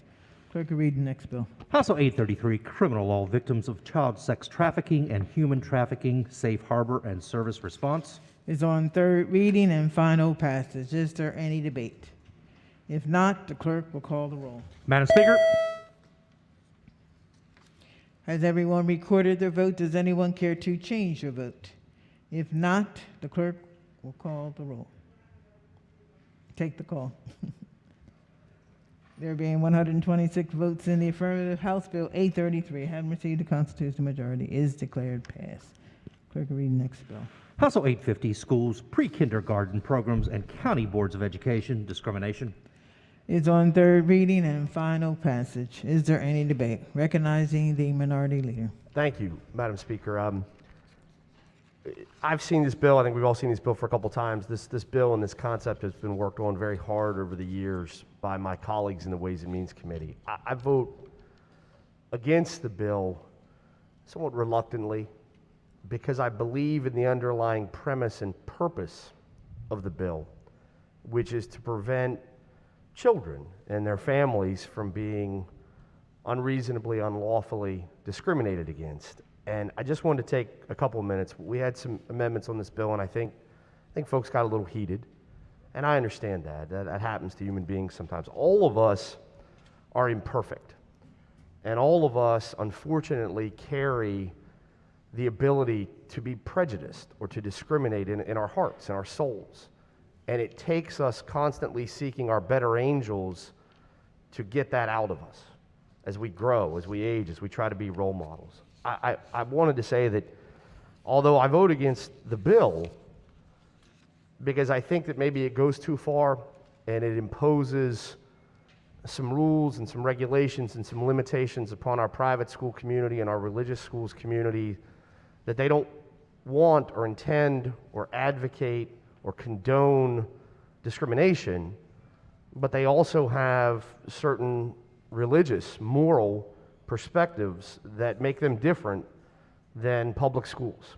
And I don't want to subject them to unnecessary lawsuits, complaints, the besmirching of what they're trying to do by the tenets of the law. But it's a wonderful, valid concept. But I also wanted to say this about the issues of what this allows or wouldn't allow and some of the discussion and debate we had the other day about human sexuality education. I have a 5, almost 6-year-old little boy. He is the light of my life, the most important thing in the world to me. I don't want him to really be taught about sexuality. I understand that. And I also don't want this. I don't want, if he has students in his classroom who have same-sex parents, same-sex families, different families, I don't want him to ever, ever, ever be taught that there's something wrong with that or that he should discriminate against them, because he should not. And that is my job as a parent to make sure that he understands that from his earliest days, that there is nothing wrong with that. I have a lot of affection and respect for people in this room who that means a tremendous amount to. It just means so much to them because it's been their own personal lived experience. And we should all do that. But I hope that we remember that I know my intent, and I believe honestly and sincerely the intent of all of my colleagues in my party is not to do that. It's 2022. All of us at this stage in our lives know, have family members, have friendships, have professional relationships with people who express human sexuality perhaps differently. All of us, I think, at this point in time believe in that. And so we are not trying to discriminate or advocate for discrimination against our friends, against children, against their families through this bill. I will vote against it, but I hope that we all work together in the future to bring forth those common universal principles in the best way possible. Thank you, Madam Speaker. Is there any further, gentleman from Baltimore County? Thank you, Madam Speaker. I appreciate the gentleman's comments. I want to reiterate what we said in the second reader yesterday, that this bill does not proscribe or eliminate any curriculum from the schools. This is about how we treat people. And so you should vote green on this if you think people should be treated fairly and without discrimination. Thank you. Is there any further debate? Not, the clerk will call the roll. Madam Speaker.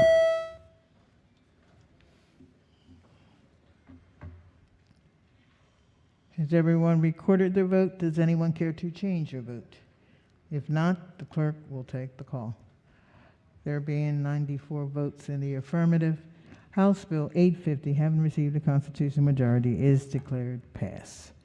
Calendar of third reading House Bills number 59. The clerk will read the first bill. House Bill 437, Criminal Law, False Statements, Public Safety, Answering Points and Penalty.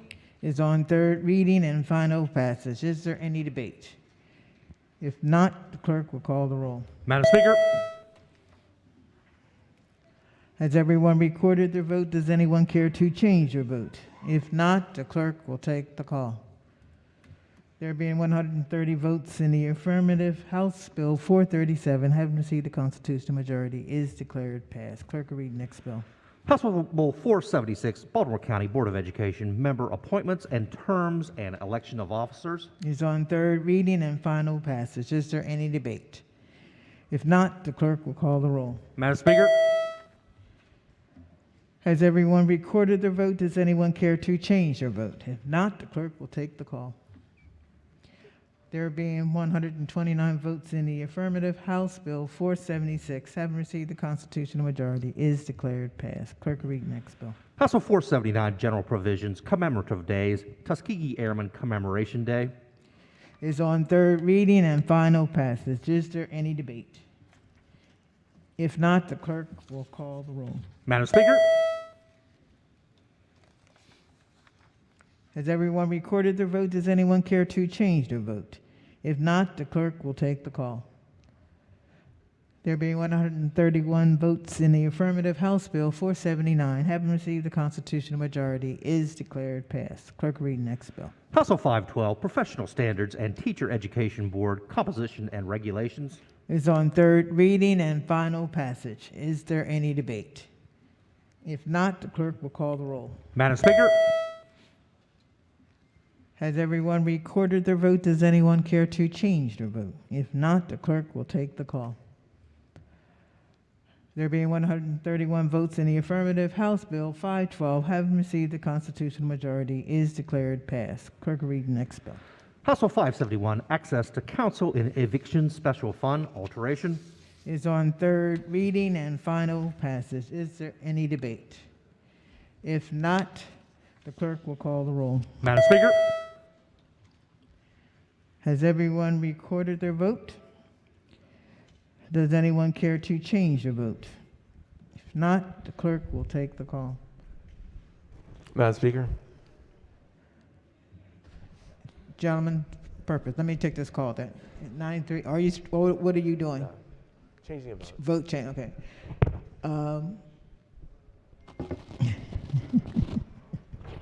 There being 93 votes in the affirmative, House Bill 571, having received the constitutional majority, is declared passed. Gentlemen. Thank you, Madam Speaker. Yeah, go ahead. I apologize for jumping the gun on that one.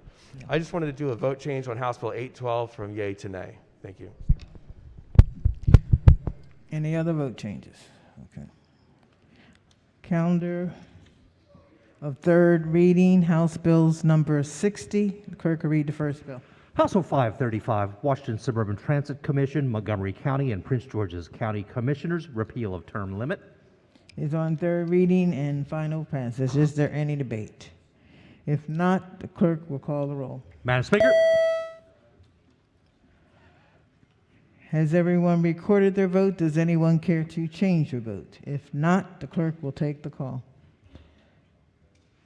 There being 128 votes in the affirmative, House Bill 535, having received the constitutional majority, is declared passed. Clerk will read the next bill. House Bill 884, State Conservation Land, Old Growth Forest Management. Is on third reading and final passage. Is there any debate? Gentleman from the Eastern Shore. Thank you, Madam Speaker. Could the floor leader rise for a quick question on this bill?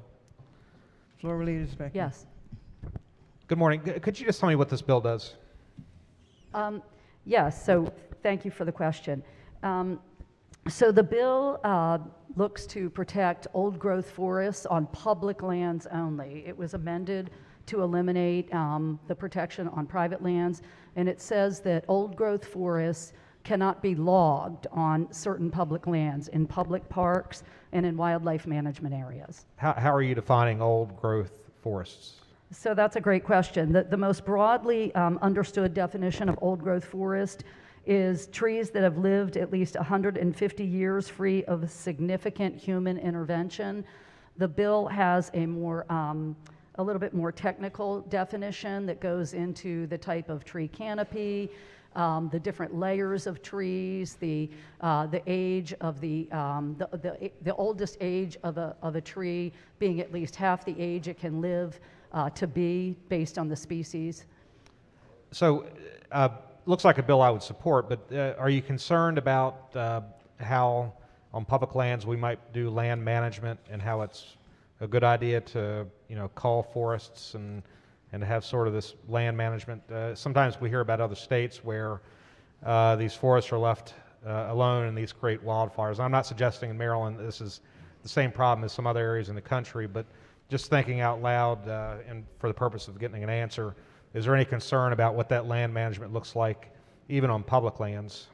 Yes, and thank you for the question. So the bill did eliminate a provision that said that the forest could not be managed for disease risk and other hazards, but it specifically says it cannot be logged for the sake of logging, for the sake of timber management. Okay, so there is this provision in there if there feels like there's a need for management for the sake of the forest, for example. You don't want a wildfire and you might have to clear some. Absolutely, there is an acknowledgement of that. Thank you. Thank you, Madam Speaker. Is there any further debate? Gentleman Speaker. from Garrett. Thank you, Madam Speaker. Floor leader, take a question. Floor leader. This is for public land only, and is it for only public lands that's designated as a wildlife management area? Yes, sir. So it eliminated conservation easements on private land. That was a concern of the Forest Association and the Farm Bureau, so it eliminated that. And then it narrowed it on public lands to just parks and wildlife management areas. Out of about 6 or 8 categories of public lands, it will now only apply to those 2. But so it still would permit before the bill, if the way it is now, it would permit state parks and managers of state parks to cut some old growth timber. This would prohibit it. I thank you. I thank the delegate. I'd like to try to answer. Right now, in public forests, on state forest land, those cannot be logged for the sake of logging, but there are hundreds of acres of old growth forest on other public lands that could be logged tomorrow without this protection. So that's why this bill is needed. And we're talking about, just so my colleagues understand, really unique and special places around the state. There are about 40 different stands of old growth forest. Most of them are in Western Maryland, but about 4 of them are in other parts of the state. There's about 625 acres actually of old growth forest in Prince George's County. There's old growth forest in Baltimore City, in Gwynns Falls Park, and in Druid Hill Park. And there is also some on the Eastern Shore. And we really need to protect them. So may I proceed with my question, please? So I want to understand the bill. Most of the state forest in the state of Maryland and public lands is located in Western Maryland, the area that I represent.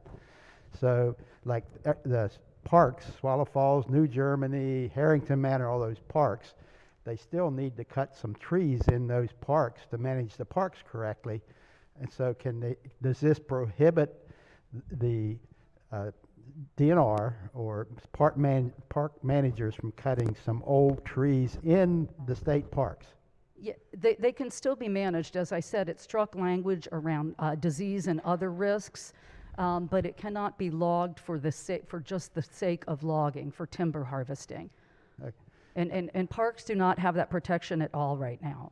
So thank you for that. And then to follow up, if I may, on the wildland areas, which most of those wildland areas and old growth forest tracts of land, most of those are located in Western Maryland also.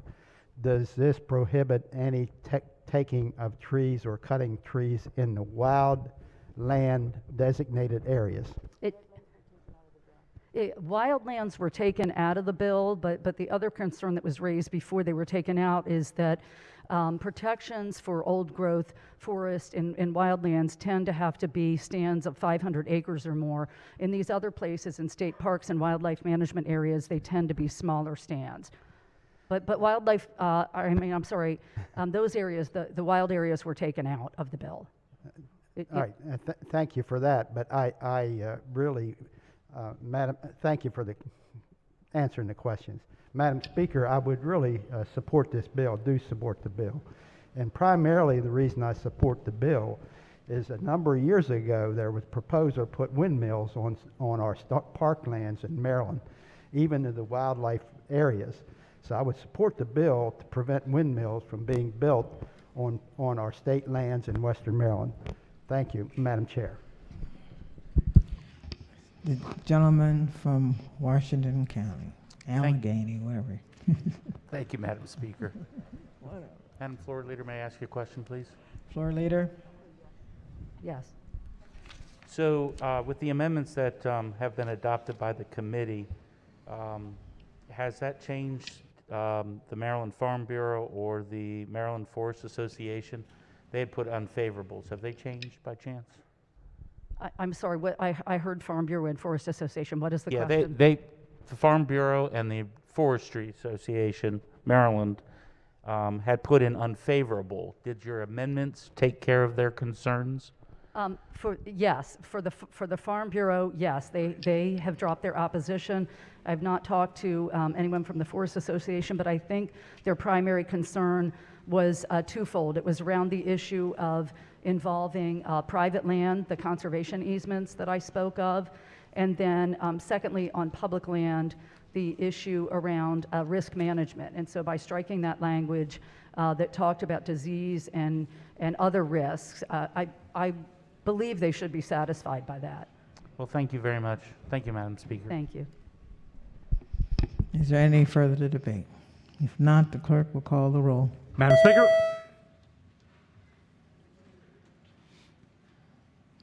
Has everyone recorded the vote? Does anyone care to change their vote? If not, the clerk will take the call. There being 122 votes in the affirmative, House Bill 884, having received a constitutional majority, is declared passed. Clerk, read next bill. House Bill 942, horse racing, satellite, simulcast betting facilities, and permit holders, alterations. Is on third reading and final passage. Is there any debate? If not, the clerk will call the roll. Madam Speaker?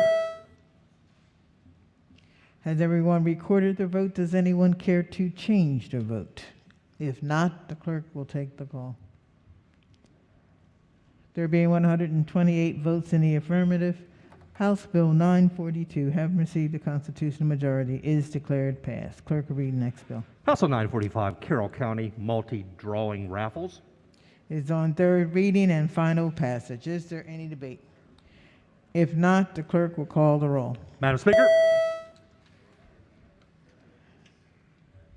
Has everyone recorded their vote? Does anyone care to change their vote? If not, the clerk will take the call.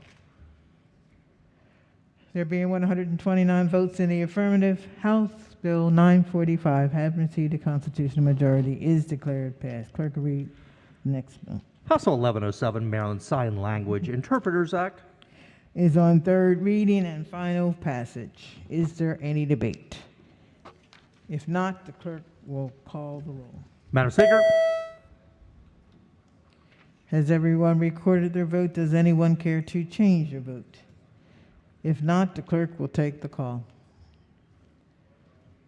There being 121 votes in the affirmative, House Bill 1107, having received a constitutional majority, is declared passed. Clerk, read next bill. House 1179, State Lottery, sales of lottery tickets and tickets from instant ticket lottery machines, commissions. Is on third reading and final passage. Is there any debate? If not, the clerk will call the roll. Madam Speaker, Has everyone recorded their vote? Does anyone care to change their vote? If not, the clerk will take the call.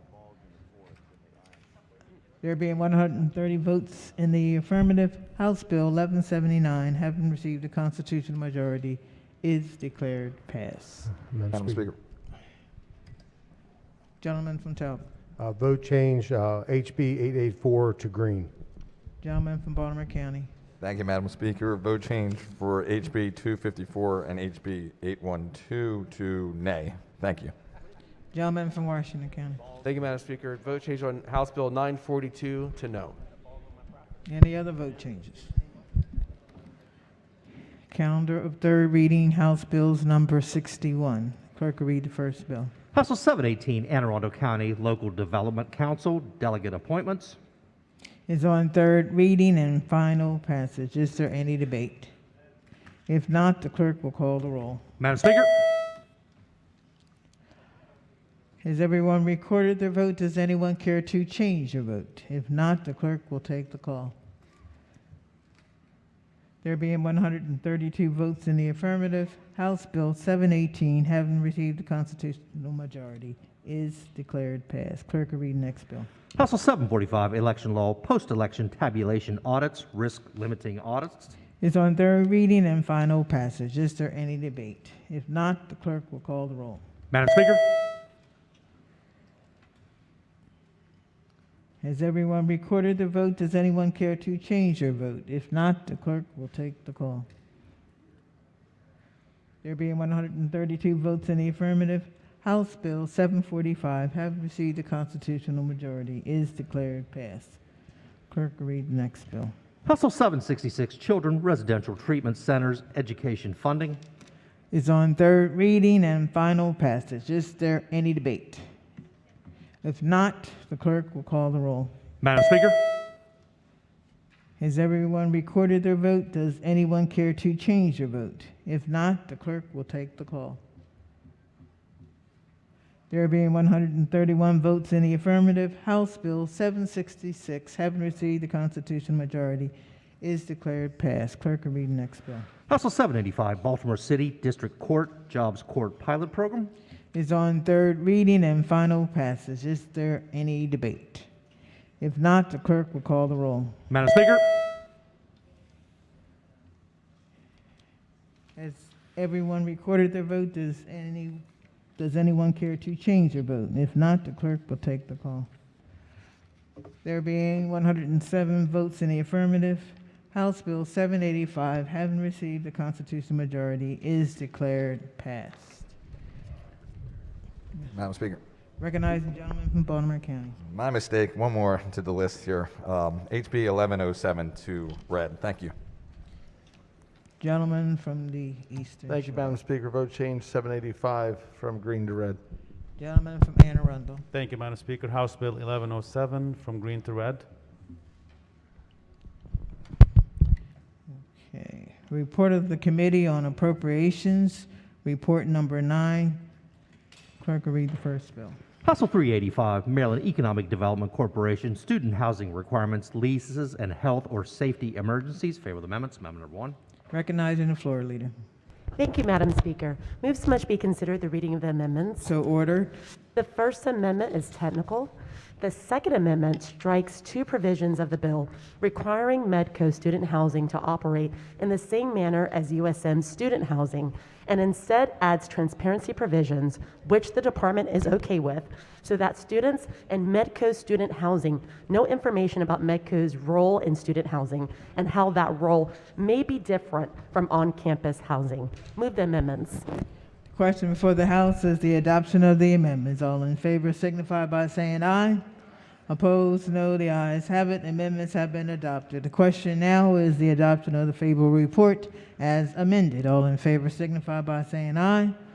Opposed, no. The ayes have it. Favorable report has been adopted. Are there any additional amendments to the bill to its title? Hearing none, the bill is ordered printed for third reading. Clerk, read the next bill. House Bill 632, Baltimore East-West Corridor Transit Study Requirements. Favor the amendments. Amendment number 1.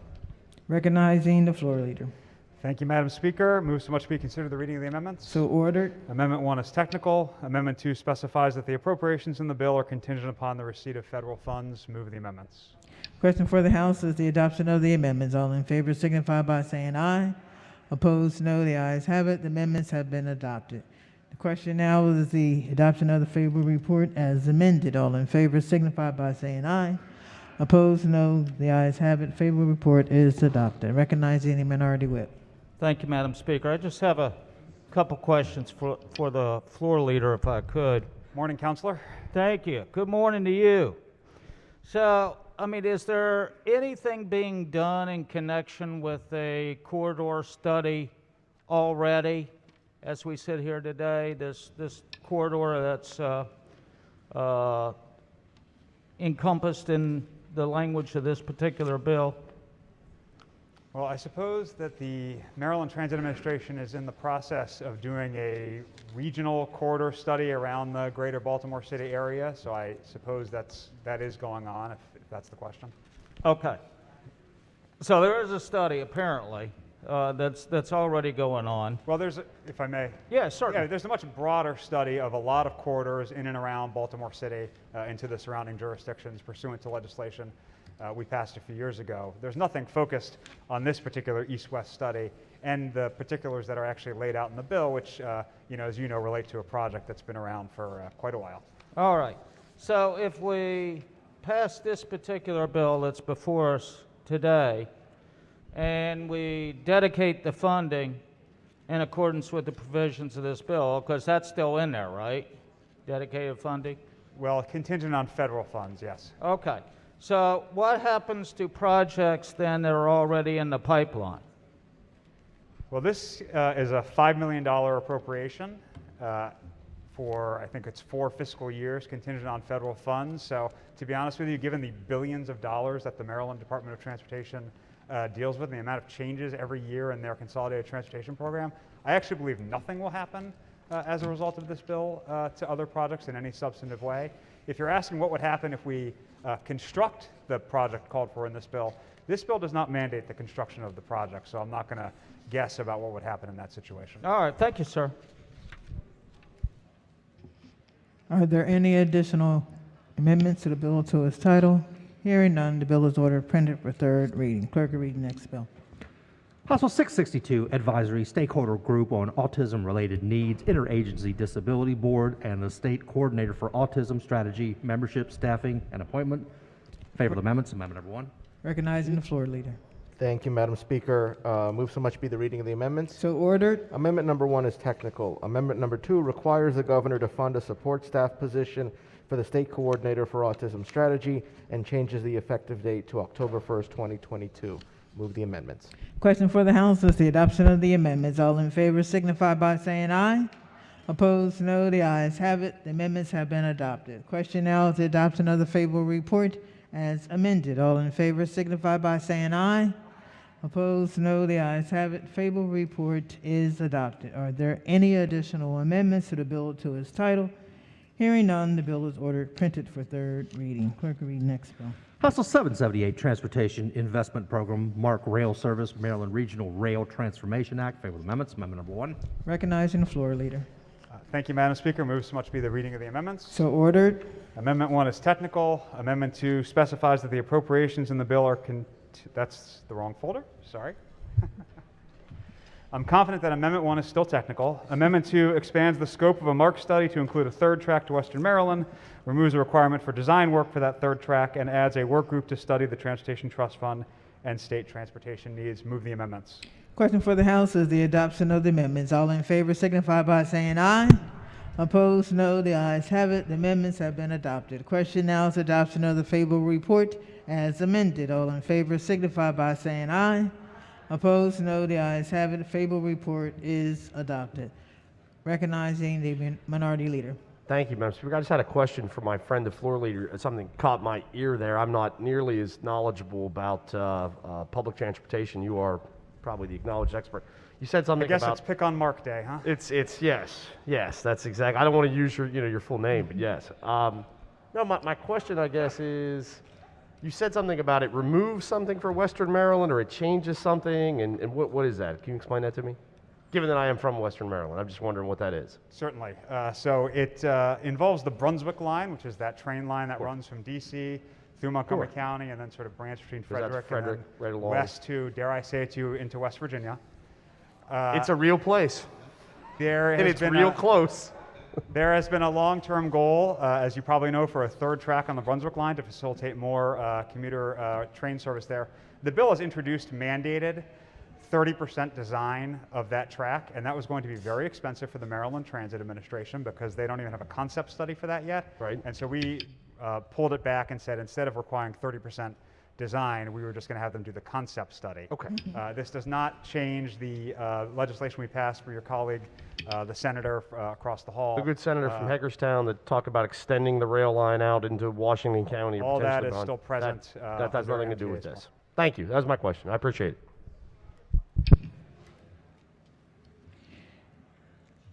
Question now is we did that.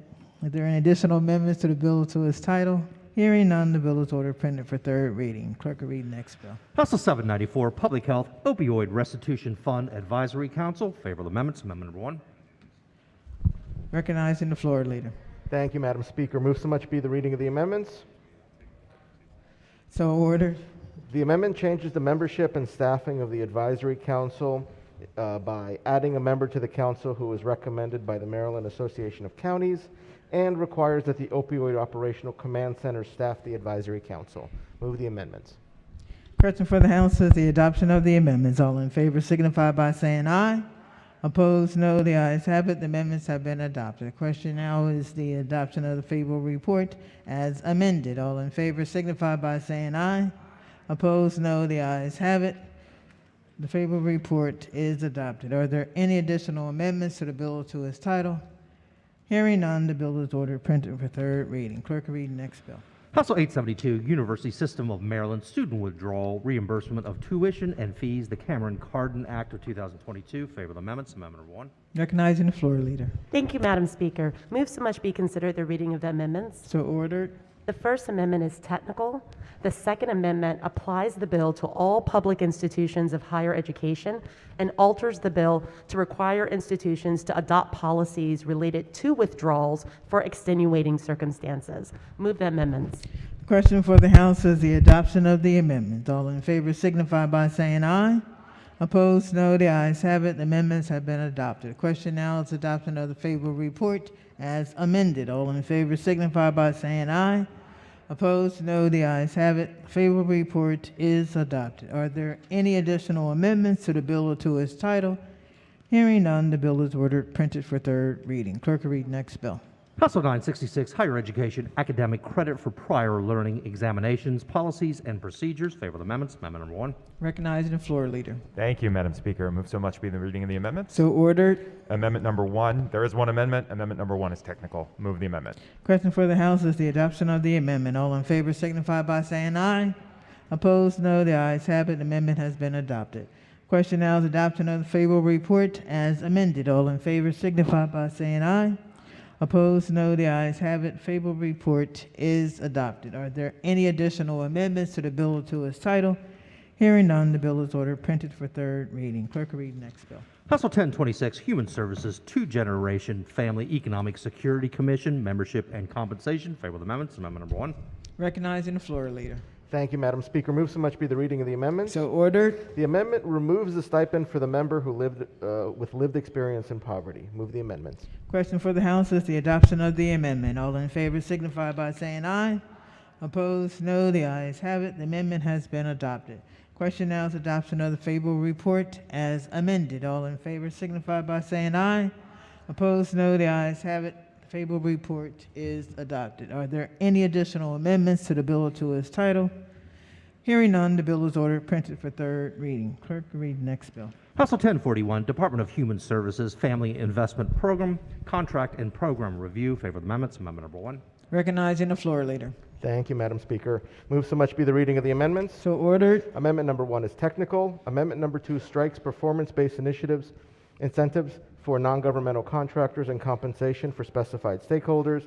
It changes the start date for annual review and alters criteria in the review. The amendment also authorizes the department to reallocate funds to complete the review required under this bill. Move the amendments. Question for the House is the adoption of the amendment. All in favor signify by saying aye. Opposed, no. The ayes have it. The amendment has been adopted. Question now is the adoption of the favorable report as amended. All in favor signify by saying aye. Opposed, no. The ayes have it. Favorable report is adopted. Young lady from Baltimore County. Thank you, Madam Speaker. Will the floor leader rise, please? Floor leader. Hi there. Hey, good afternoon. It's noon. Is it noon? So I read the bill with the amendments, and I'm not quite sure. There was some testimony in the bill file that said it is worth noting that the bill does not include contract incentives for work participation rate, WPR, the only federal compliance measure used nationally to determine the success of the TANF TCA program, which is interesting because it must be a relic of Ronald Reagan, which says the best social program is a job. So are we looking at that, or does this bill not deal with that anymore? Was it amended in or out? Delegate, are you looking at HB 1041 or HB I am. 1043? It's, yeah, the HB 1041, there was testimony in the bill file that said there's no contract incentives or review as you're reviewing these programs for work participation. Okay, so there are two bills, as I just mentioned. 1041 and 1043 is going to be next. Okay. These are companion bills. That next bill deals with work incentives, et cetera. This bill deals primarily with annual review of the contractors doing the work. The bills have no fiscal notes. The departments actually supported the bills. There was some question as to whether or not the department supported the entire bill. We had made amendments, and now they're fully supportive. They want these kinds of reviews. They want the data in the, in this particular bill. So anything extra to that, we can always take a look at. But as of right now, this is what and this was a concern that I read from the department. Right, so and we have amended in order to address their concerns. Okay, so it may be in the next bill that we're grading these programs on work participation. So there is a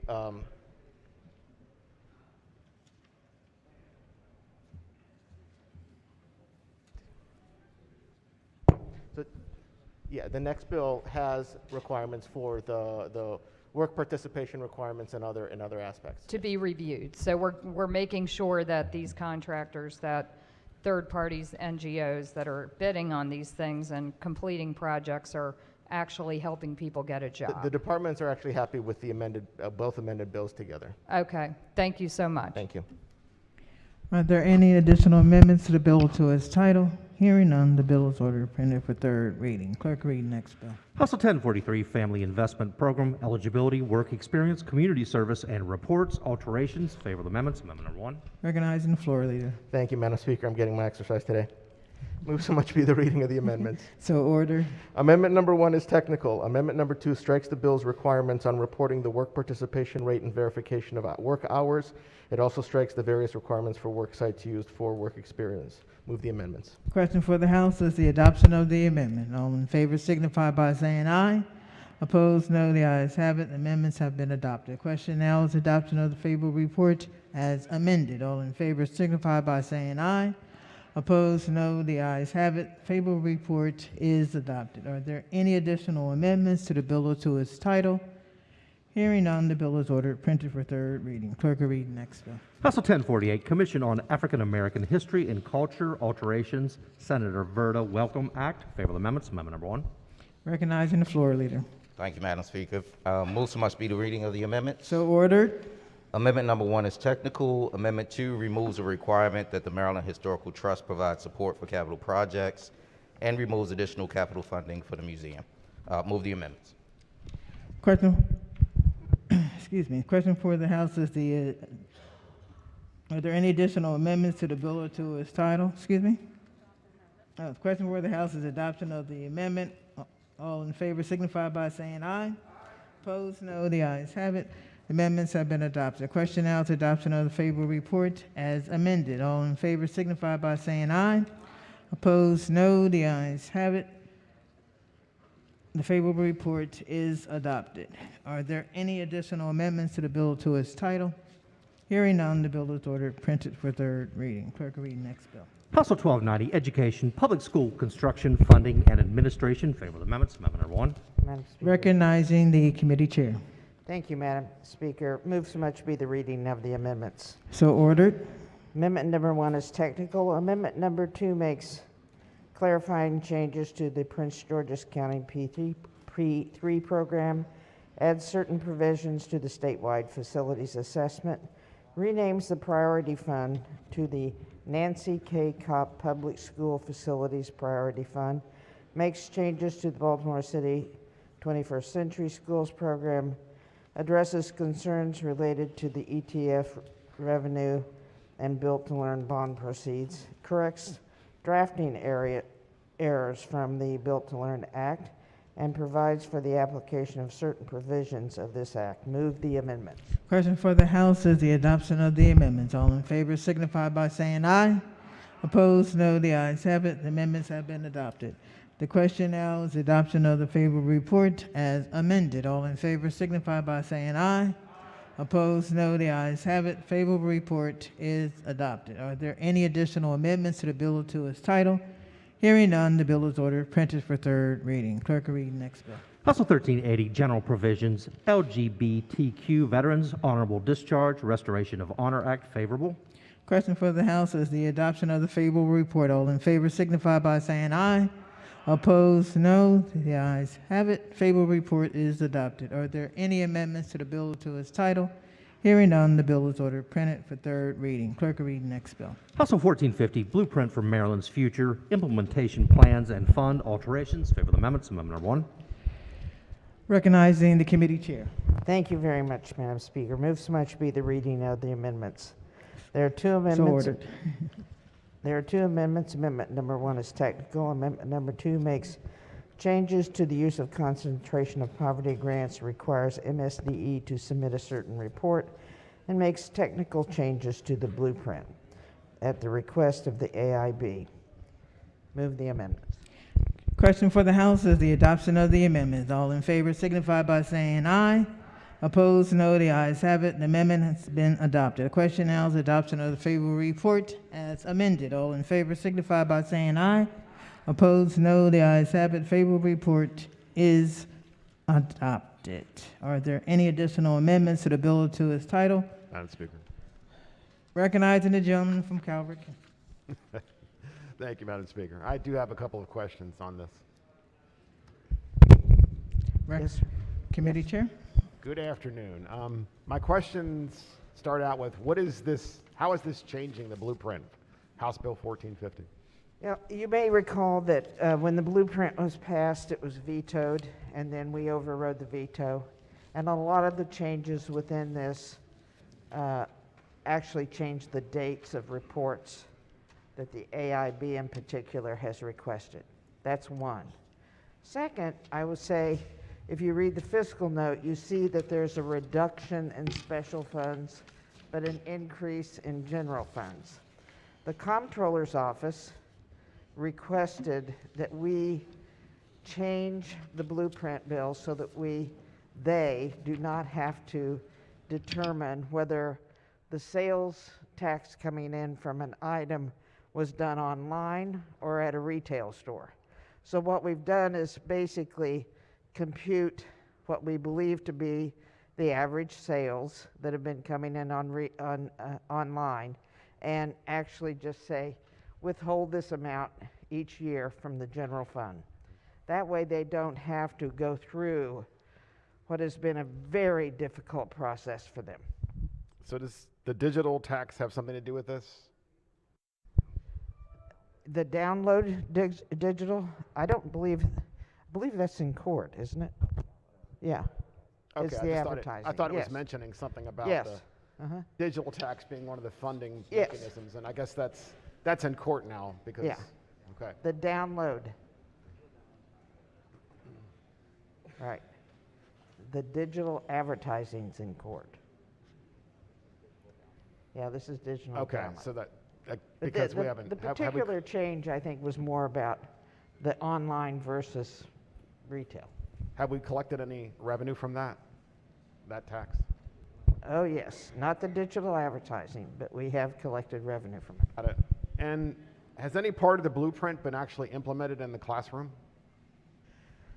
Yeah, I mean, we have begun implementation. The full beginning, first year of implementation of the blueprint begins, I believe, in earnest next year, where you see an increase in the concentration of poverty grants. You see tutoring. You see a lot of the pieces be implemented. I mean, obviously, the obvious answer is that the blueprint was very much interrupted by something called the pandemic. But actually, the funding from the blueprint is helping right now our classrooms recover from the pandemic. Oh, I think what I heard is, I just want to make sure that this is clear, no part of the blueprint has been implemented actually in the classroom yet.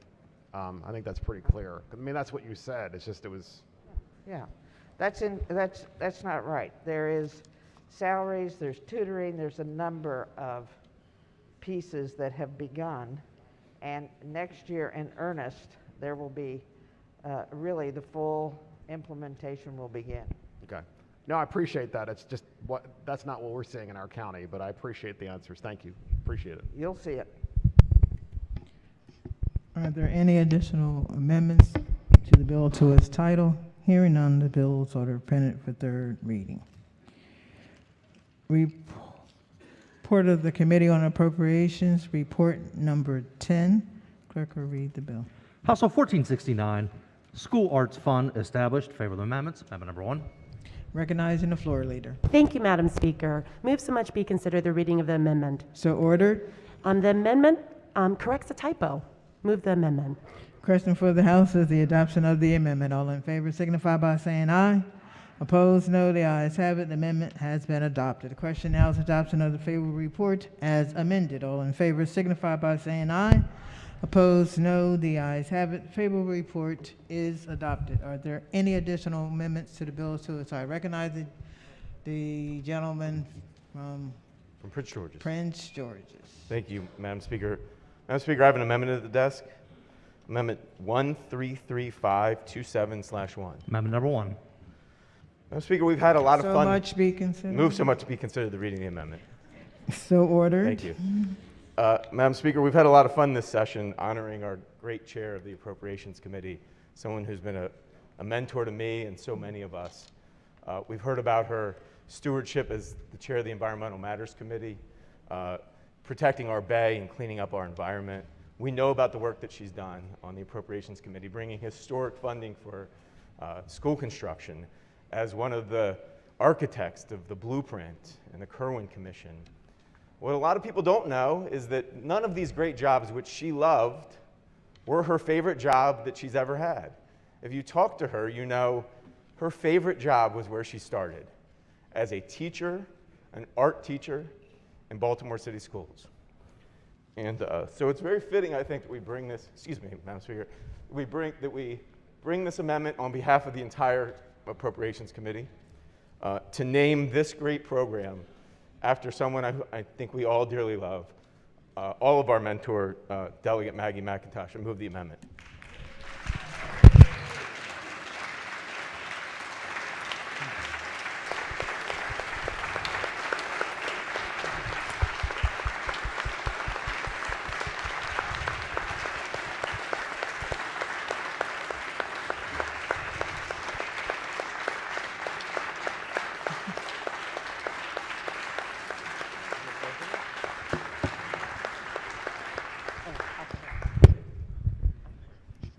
Chairwoman. Thank you. I said it, first of all, I hope you adopt this amendment. It's a good amendment. But I said it earlier this week. I'll say it again. Thank you.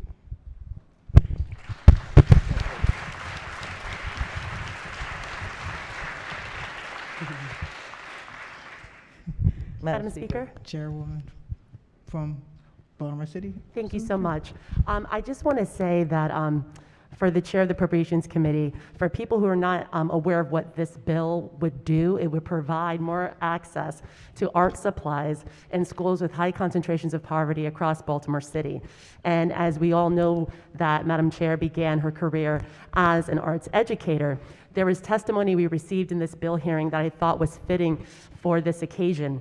One of the witnesses said that as an art educator, you know that every child is born an artist. And I think what's really important about that is children are born with infinite opportunities to be whatever they were endowed with. But if we do not honor our commitments to ensure that they have access to all the resources to live up to their God-given potential, we will have done a disservice not only to them, but to the children of our state.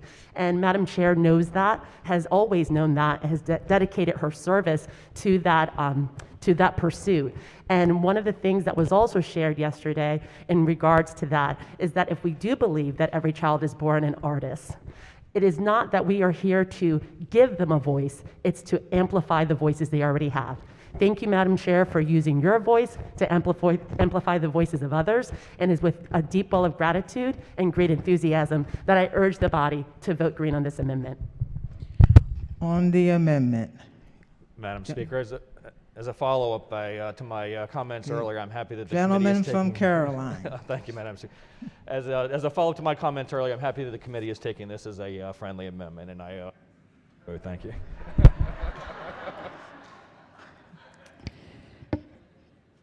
On the amendment, all in favor signify by saying aye. Opposed, no. Roll call. Doesn't really work that way.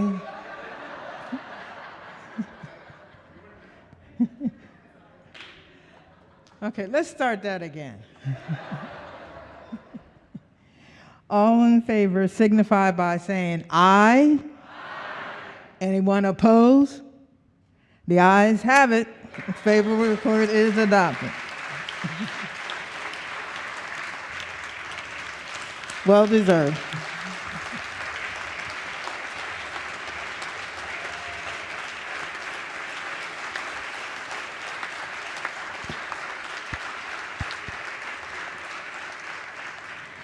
I think that was a first. Are there any additional amendments to the bill to its title? Hearing none, the bill is ordered, printed for third reading. Madam Speaker. Young lady from Carroll. Vote change on House Bill 1107 to nay. Madam Speaker. Young lady from Carroll. Vote change House Bill 1107 to no, please. Any other vote changes?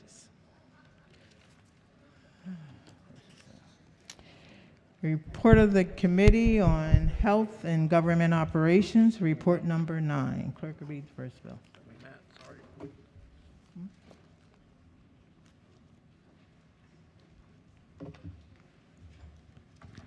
House Bill 900, death certificates, fees, first responders killed in the line of duty, favorable. The question before the House is the, excuse me? What?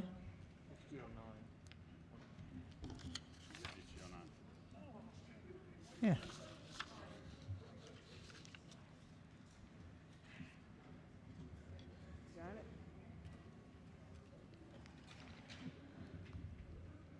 Got it?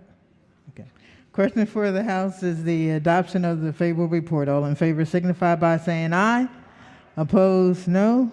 The ayes have it. The favorable report is adopted. Are there any amendments to the bill to its title?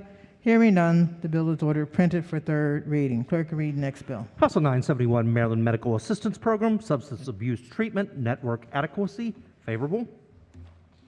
Question for the House is the adoption of the favorable report. All in favor signify by saying aye.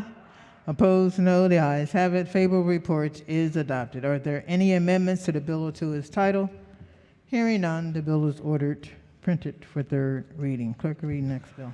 House Bill 1252, Physicians and Allied Health Professions, Reorganization and Revisions, favorable. Question for the House is the adoption of the favorable report. All in favor signify by saying aye. Opposed, no. The ayes have it. The favorable report is adopted. Are there any amendments to the bill or to its title? Hearing none, the bill is ordered printed for third reading. Clerk will read next bill. House Bill 1464, Maryland Loan Assistance Repayment Program for Physicians and Physician Assistants. Alterations, favorable. Question for the House is the adoption of the favorable report. All in favor signify by saying aye. Opposed, no. The ayes have it. The favorable report is adopted. Are there any amendments to the bill or to its title? Hearing none, the bill is ordered printed for third reading. Report of the Committee on Environment and Transportation, report number 12. Clerk will read the first bill. House Bill 174, Landlord-tenant Repossession for Failure to Pay Rent, Registration and License Information. Favorable amendments. Amendment number 1. Madam Speaker. Recognizing the floor leader. Thank you, Madam Speaker. Move so much be the reading of the amendments. So ordered.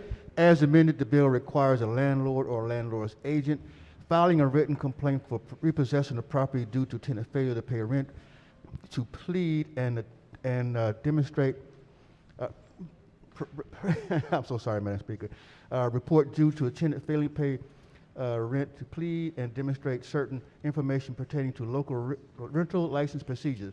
At a trial for repossession of failure to pay rent, a landlord must show to the satisfaction of the court that the property is in compliance with local real estate rental licensing requirements. If the landlord fails to provide proof of compliance, the judge may not enter into a judgment for the favor of the landlord. Amendment number 1 is technical.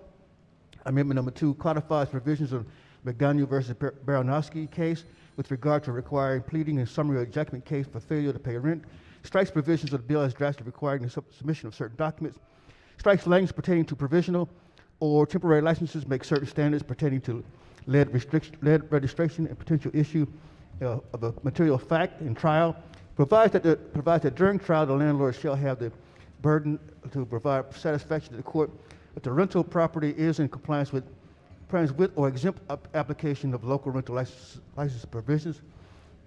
And amendment number 3 makes conforming changes to statutory provisions specific to Baltimore City. Move the amendments, Madam Speaker. The question for the House is the adoption of the amendments. All in favor signify by saying aye. Opposed, no. The ayes have it. The amendments have been adopted. The question now is adoption of the favorable report as amended. All in favor signify by saying aye. Opposed, no. The ayes have it. The favorable report is adopted. Are there any additional amendments to the bill or to its title? Hearing none, the bill is ordered printed for third reading. Clerk, read next bill.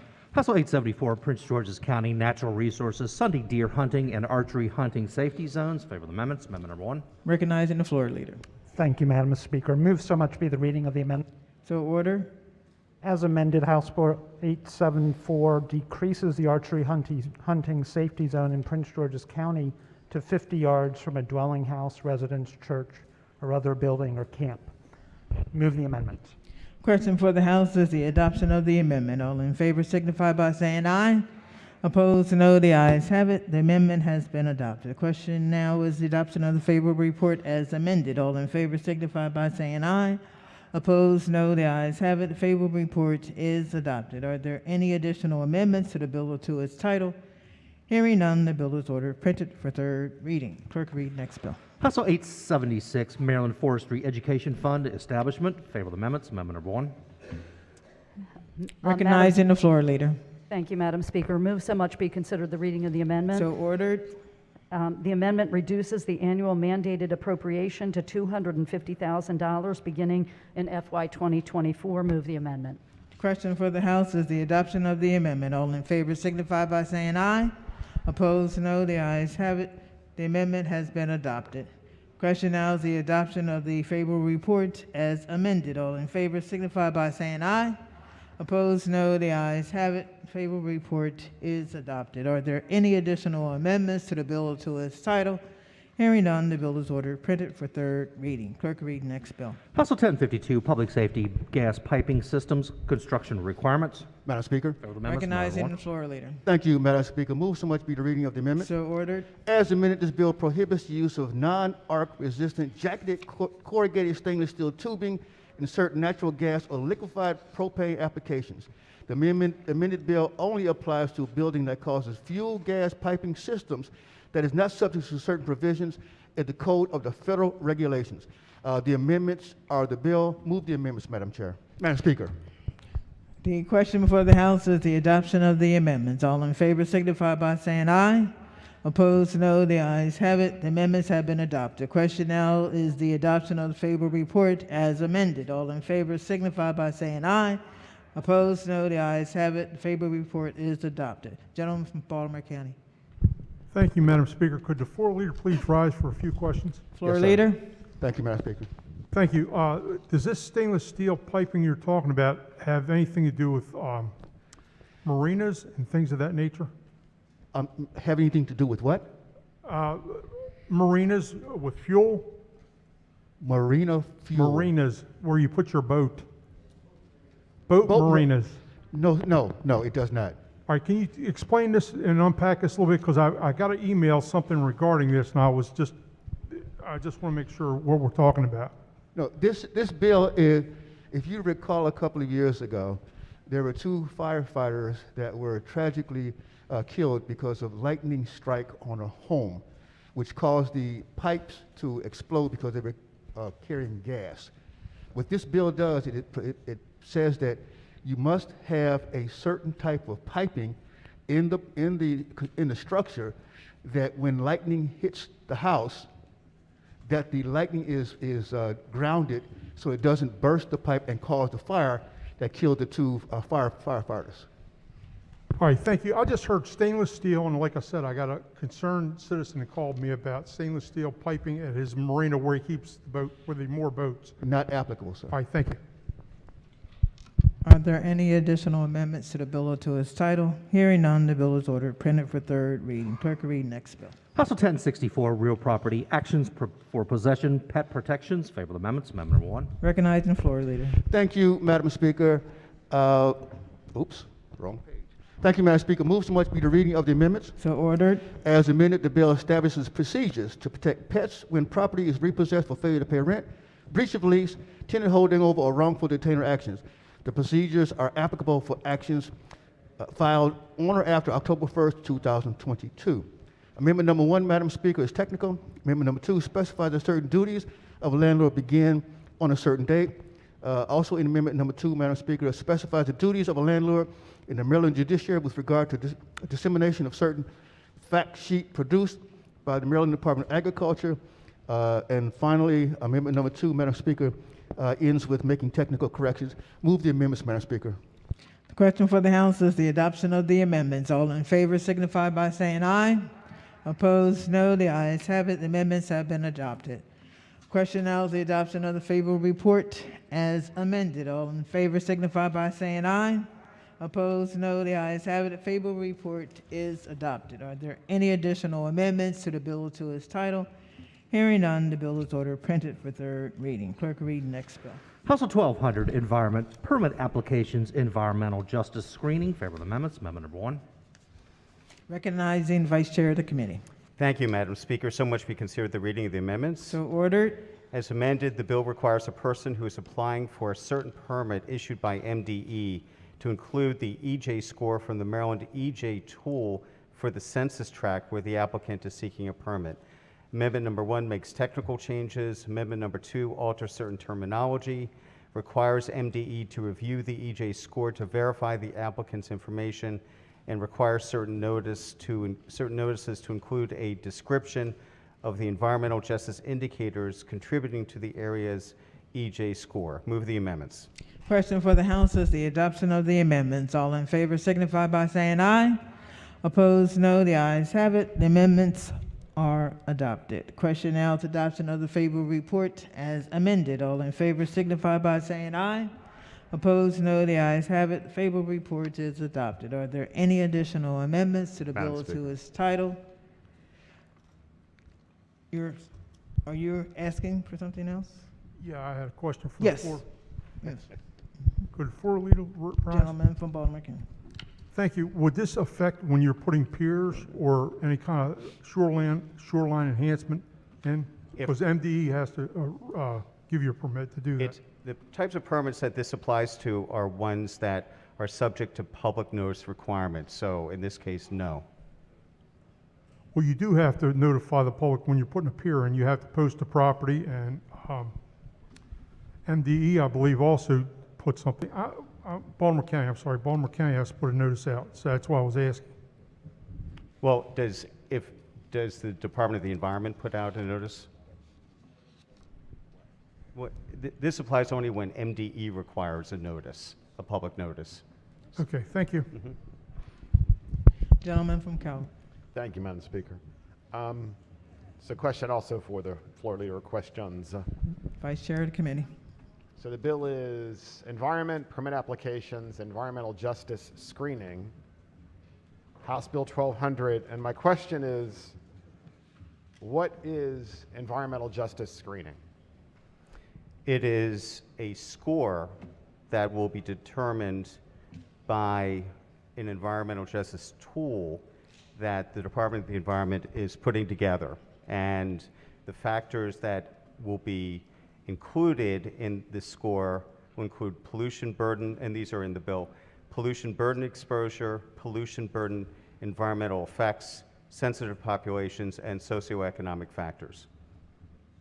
So an applicant puts a application into the Maryland Department of the Environment, and they must include a score covering all those things. Is that correct?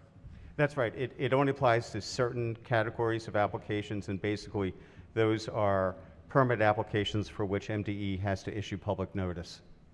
And that score is based on past environmental transgressions? Is that what that score is based on? Not transgressions by the, say, it's not transgressions ascribed to a particular applicant, but to pollution burden exposure, and this is all within the census tract where the project is located, pollution burden exposure, the environmental effects of pollution burden, and a couple of related factors. So an application is put in, and there's an environmental justice screening that occurs based on not the past impacts on the environment, but what the application would impact on the environment. Is that right? No, it's really a function more of historical pollution burden exposures and the environmental effects. Right. Yes. So right. It's to describe the pollution burdens at the census tract in which the project is to be. The pollution burdens of the census tract in which the project would be located, what those burdens already are. So, as I previously asked, I just want to make, this is really clear, this is really important, I should say, excuse me, is the environmental justice screening of the applicant on the application is based on what happened in the past, not what the impact is going to be on the applicant. That's correct. Right, it's just for, that's correct, just for notification purposes, and it doesn't reflect a particular impact assessment of the project that's being applied for. So a brownfields project in Baltimore City, for example, there's an application to build something that's going to be a job creator, and they have to provide this environmental justice screening to MDE, and then what? It just has to be, I mean, the address is plugged into this online EJ tool, which MDE is developing, will have developed by the implementation date of this bill. That number would then have to be put onto the application. Are people notified in the community about this? Yes. Yes, Why? as part of the public notice. Why are they notified? I'm just It's just part of the public notice process. So there's a public notice process for environmental justice separate from the notification process of posting on a sign or in a public place that there might be a public hearing for or review for MDE. It'd be included with that public notice.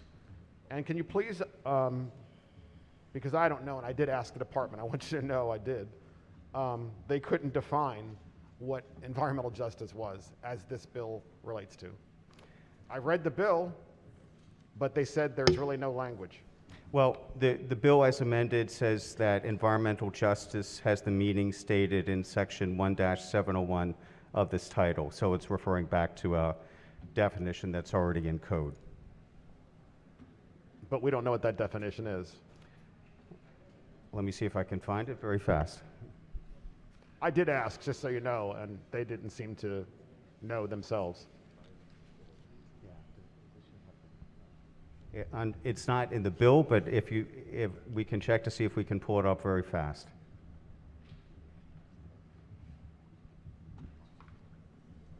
Right. Oh. Thank you. Okay. So thank you. Thanks to the majority leader. Environmental justice means equal protection from environmental and public health hazards for all people, regardless of race, income, culture, and social status. Thank you. So it sounds like this is a tool that, among other things, could create a nexus for a lawsuit for a new person who's trying to apply for something, even if that is a job creator, potentially. Especially if the community is being notified. So, but that's okay. I don't need to answer that. Thank you. I appreciate it. Okay. Madam Speaker. I don't know who got up first. Gentleman for Anne Arundel. Thank you, Madam Speaker. Will the floor leader please rise for a couple questions? Floor leader, Vice Chair of the committee. Thank you. I'm trying to understand the bill. So if you're let's say a business and you're required to get MDE approval for an application to either renew or to have a new building, you have to go through the environmental justice scoring system. Is that correct? Again, if it's one of the permits that this bill applies to. Does it apply? So not all MDE. Does it apply? Here's what concerns me. It applies to if you're applying. It says through MDE. Do you possess X-ray machines, service X-ray machines, or inspect X-ray machines? And I tell you why that concerns me, because that's every hospital in the state of Maryland. And we're short on hospitals and medical systems. And some of the places we need these hospitals most, I'm just guessing, probably don't have the greatest environmental justice scores. I'm sorry, Delegate, I missed your question there. Could you repeat that? So if I understand the bill correctly, you're going to apply for a new building. If you're required to get MDE approval, this bill is now going to apply to you that you're going to have to get this this environmental justice score to be approved to get the permitting. It is only for projects or permits for which the department is required to issue public notice. So if the department doesn't have to provide public notice in connection with the permit, this bill does not apply. I don't know for sure, but I'm pretty sure that they have to provide public notice that they're going to be building a hospital. And secondly, I also saw in MDE's website that if you're applying for a recycling plant, which obviously is a big push, we might be prohibiting people that we're asking to come in here. Yeah, I would imagine, again, I can't say categorically, but I imagine if someone is establishing a recycling plant, that probably would be something that's subject to, where MDE would have to provide public notice. Specifically in the bill, it refers to, this is on page 3 of 5, section 1-601.1. A person applying for a permit listed under 1-601A of this subtitle shall include in the permit application, et cetera. So it is permits listed under that particular subtitle of the Environment Code. Can we get a description of what's in that code and what type of buildings? Once again, it's a serious concern if we start to... Would the floor leader yield? Yes, Madam Speaker. Majority Leader. Thank you, Madam Speaker. Section 1601A, which it refers to, includes the following permits: air quality control permits, permits to install, materially alter, or materially extend landfill systems, incinerators for public use, or rubble landfills, permits to discharge pollutants to waters of the state, permits to install, materially alter, or materially extend a structure used for storage or distribution of any type of sewage sludge, permits to own, operate, establish, or maintain a controlled hazardous substance facility, permits to own, operate, and maintain a hazardous material facility, and permits to own, operate, establish, or maintain a low-level nuclear waste facility. So it's a limited set of permits, but as the floor leader has described, this is really just about notice, not banning a project. Well, once again, I'll go back to my original concern. Hazardous material, whenever you're in a hospital, it says hazardous material here. I'm just very concerned that we're going to create a problem with this bill that may be unintended. Thank you, Madam Speaker. Madam Speaker. Gentleman from St. Mary's. Madam Speaker, can the floor leader answer a couple questions? Vice Chair of the committee. I'm taking this a little bit of a different angle. I'm reading the text of this bill, and it seems to turn over a lot of power to Maryland EJ Screen. It looks like EJ Screen actually creates this social score. Can you tell me who Maryland EJ Screen is? Delegate, the bill as amended gives no particular authority to EJ Screen. The tool that's going to be used is referred to as an EJ tool that Yes. MDE is in the process of developing. So Which is by EJ Screen. Not necessarily, no. MDE is developing their own tool. Called out. So you're saying that the company that's called out in the original text of the bill is not developing the screening tool? It is the Department of the Environment that's developing the tool, and that is specified. In consultation with EJ Screen, correct? It's possible, Okay. but Well, I'm asking you, who are they? Because it seems like we're turning over a lot of development power to a third party entity that MDE is going to work with for these permits. I'm asking you who they are. There's nothing specified here that says that they will be working with EJ Screen. In fact, if you look on the bill at page 2, down at the bottom, subsection J, Maryland EJ Screen is deleted, replaced by Maryland EJ Tool. And that is to be developed by the Department of the Environment. In It conjunction conceivably, Department of the Environment could consult with lots of organizations in coming up with with what is their EJ tool. It seems like we're playing semantics about who's actually creating this tool. No, Delegate, I would say it's not semantics. EJ Screen does exist, you are correct, but this does not say that the database that you're using is EJ Screen. It is an EJ tool that MDE will develop. Okay, gotcha. Can we special order this bill? Because this is pretty concerning, because I'm looking at the EJ Screen. Madam Speaker, we'd be happy to special order the bill until the next session today. April 15th? No, just joking. To appropriate time, I Madam understand we have The next session today. until the Okay, next session okay. today. HB 1200 has been special ordered to the next session today. All in favor signify by saying aye. Opposed, no. The bill has been special ordered. Clerk will read next bill. House Bill 1228, Natural Resources, Oysters, Spat, Shells, and Substrate. In favor of amendments, amendment number 1. Madam Speaker. Recognizing the floor leader. Move so much be the reading of the amendments. So ordered. As amended, House Bill 1228 establishes various programs, goals, research requirements, planning requirements, and funding requirements related to oyster spat, oyster shells, and oyster substrate. The committee amendments now include $1 million from our BIDCO loans, authorized DNR to contract for shell recycling, strikes $20 million for a new hatchery, and includes replenishment, restoration, and aquaculture in the Eastern Bay.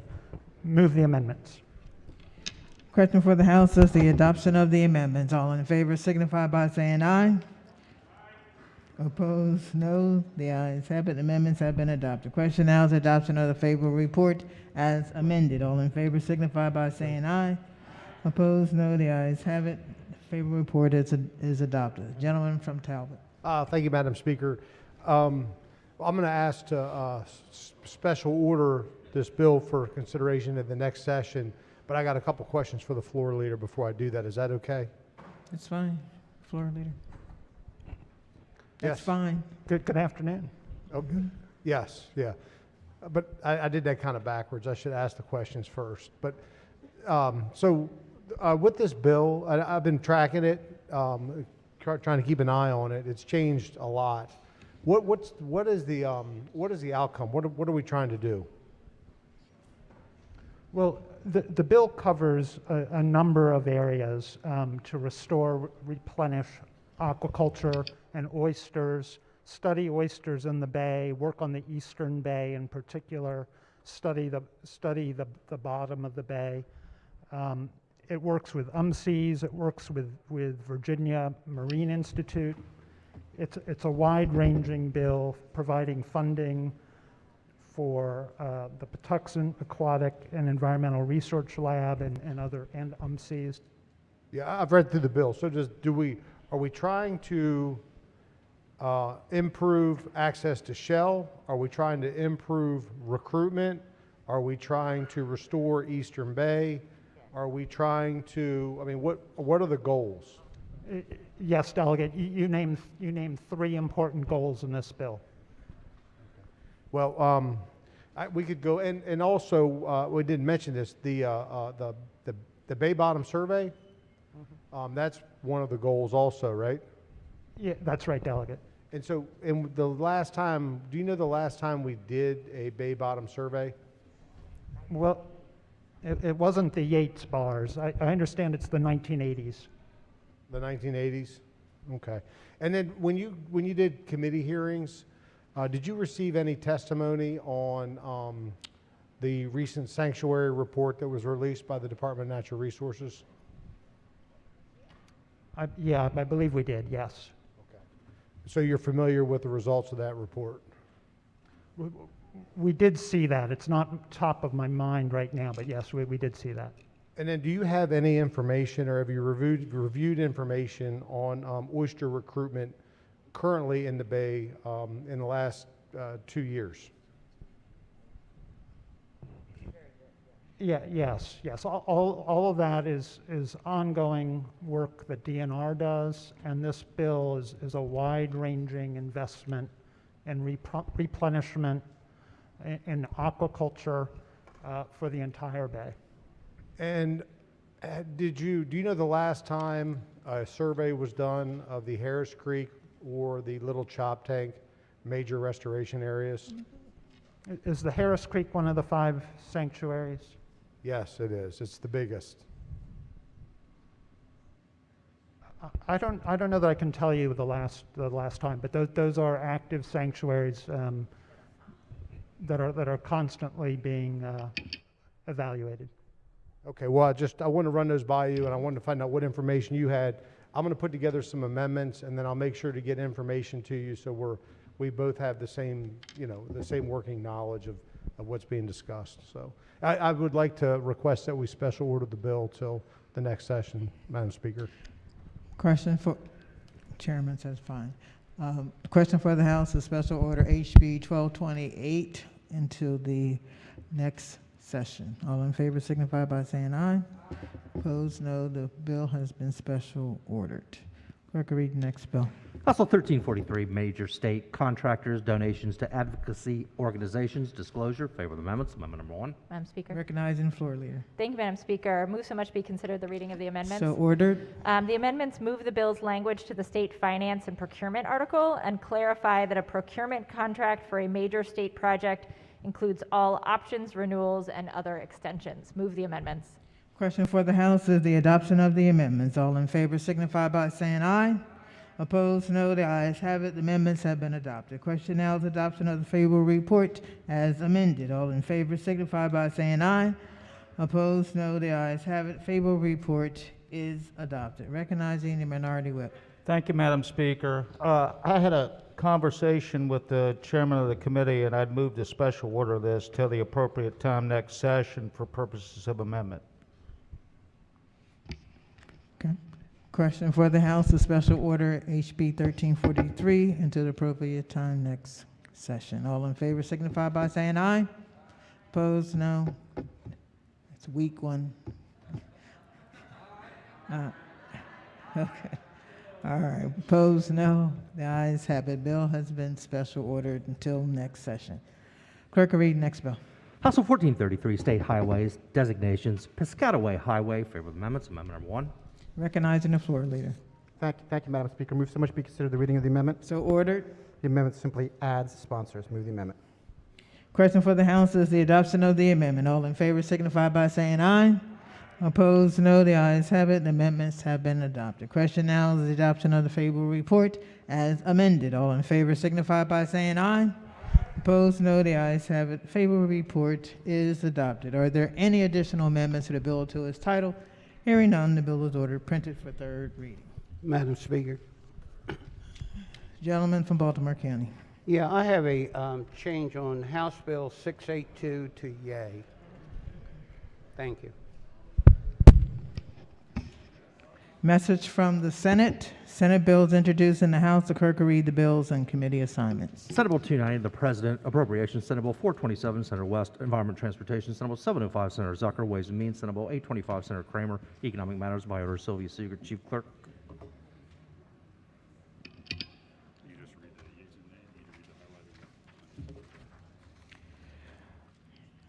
Yeas and nays. Number 1, House bills passed in the Senate. Clerk will read the bill.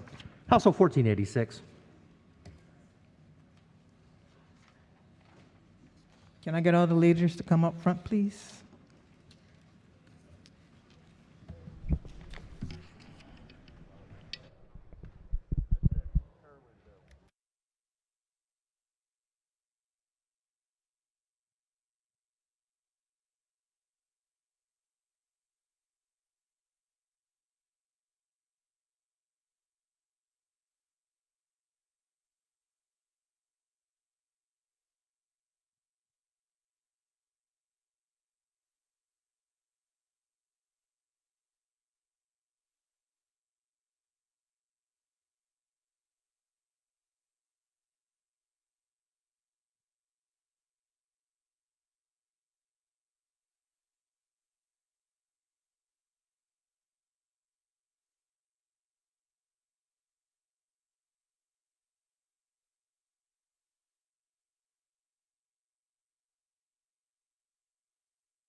That ends the work at the desk.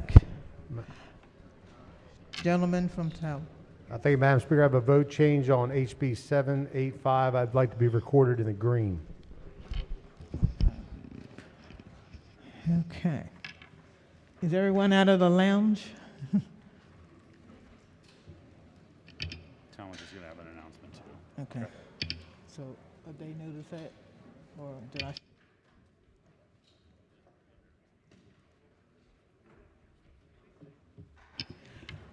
Committee announcements, appropriations.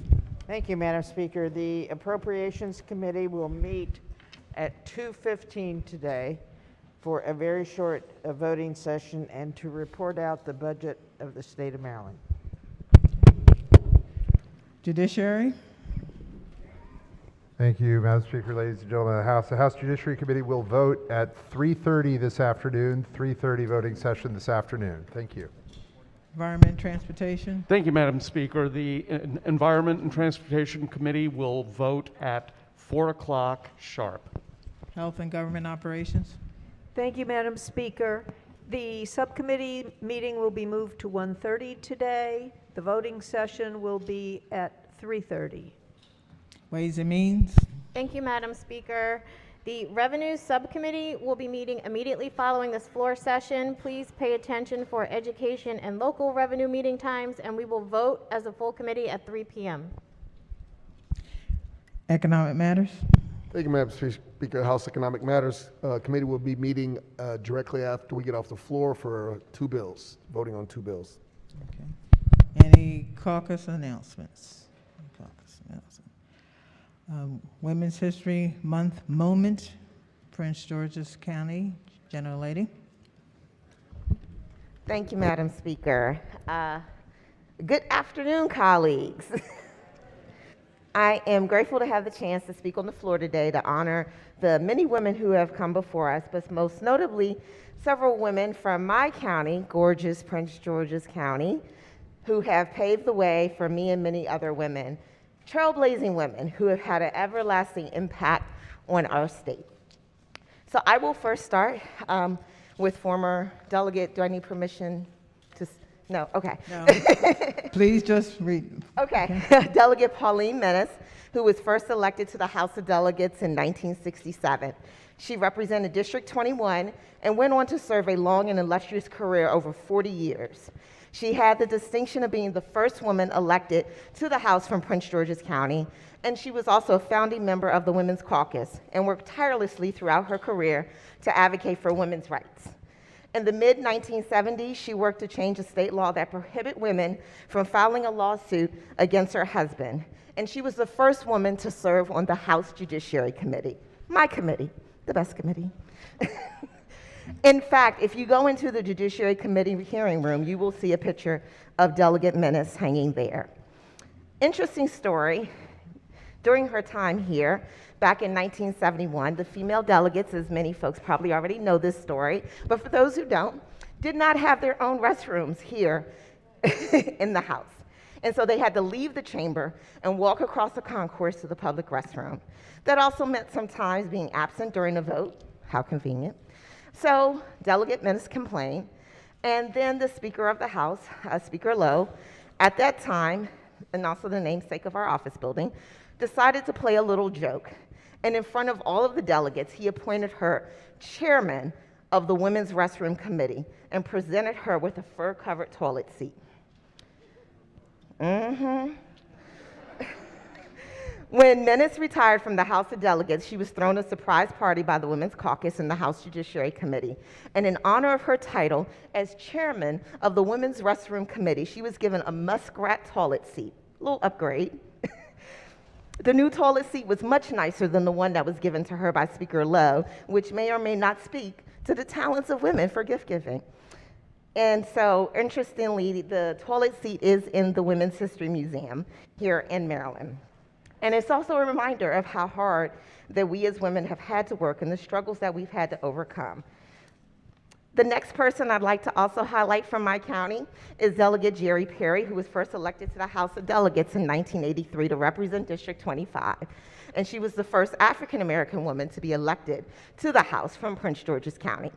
She was a driving force in my county and many organizations uplifting Black women and families, such as the National Black Women's Political Caucus, the National Council of Negro Women, United Communities Against Poverty, and the Largo Civic Association.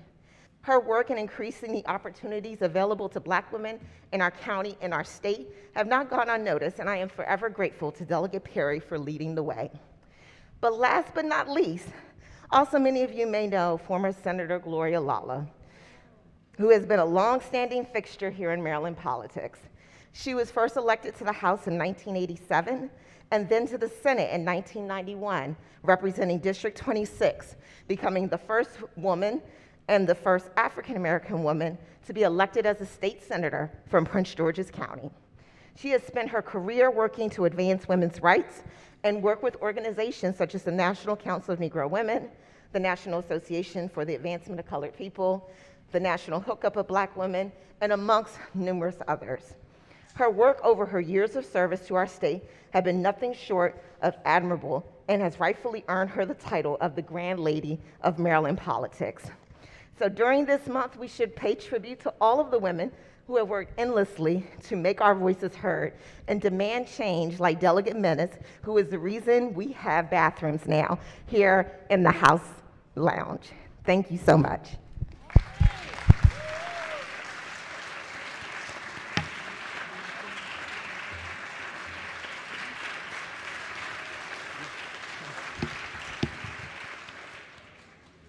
Quorum called before adjournment. Madam Speaker?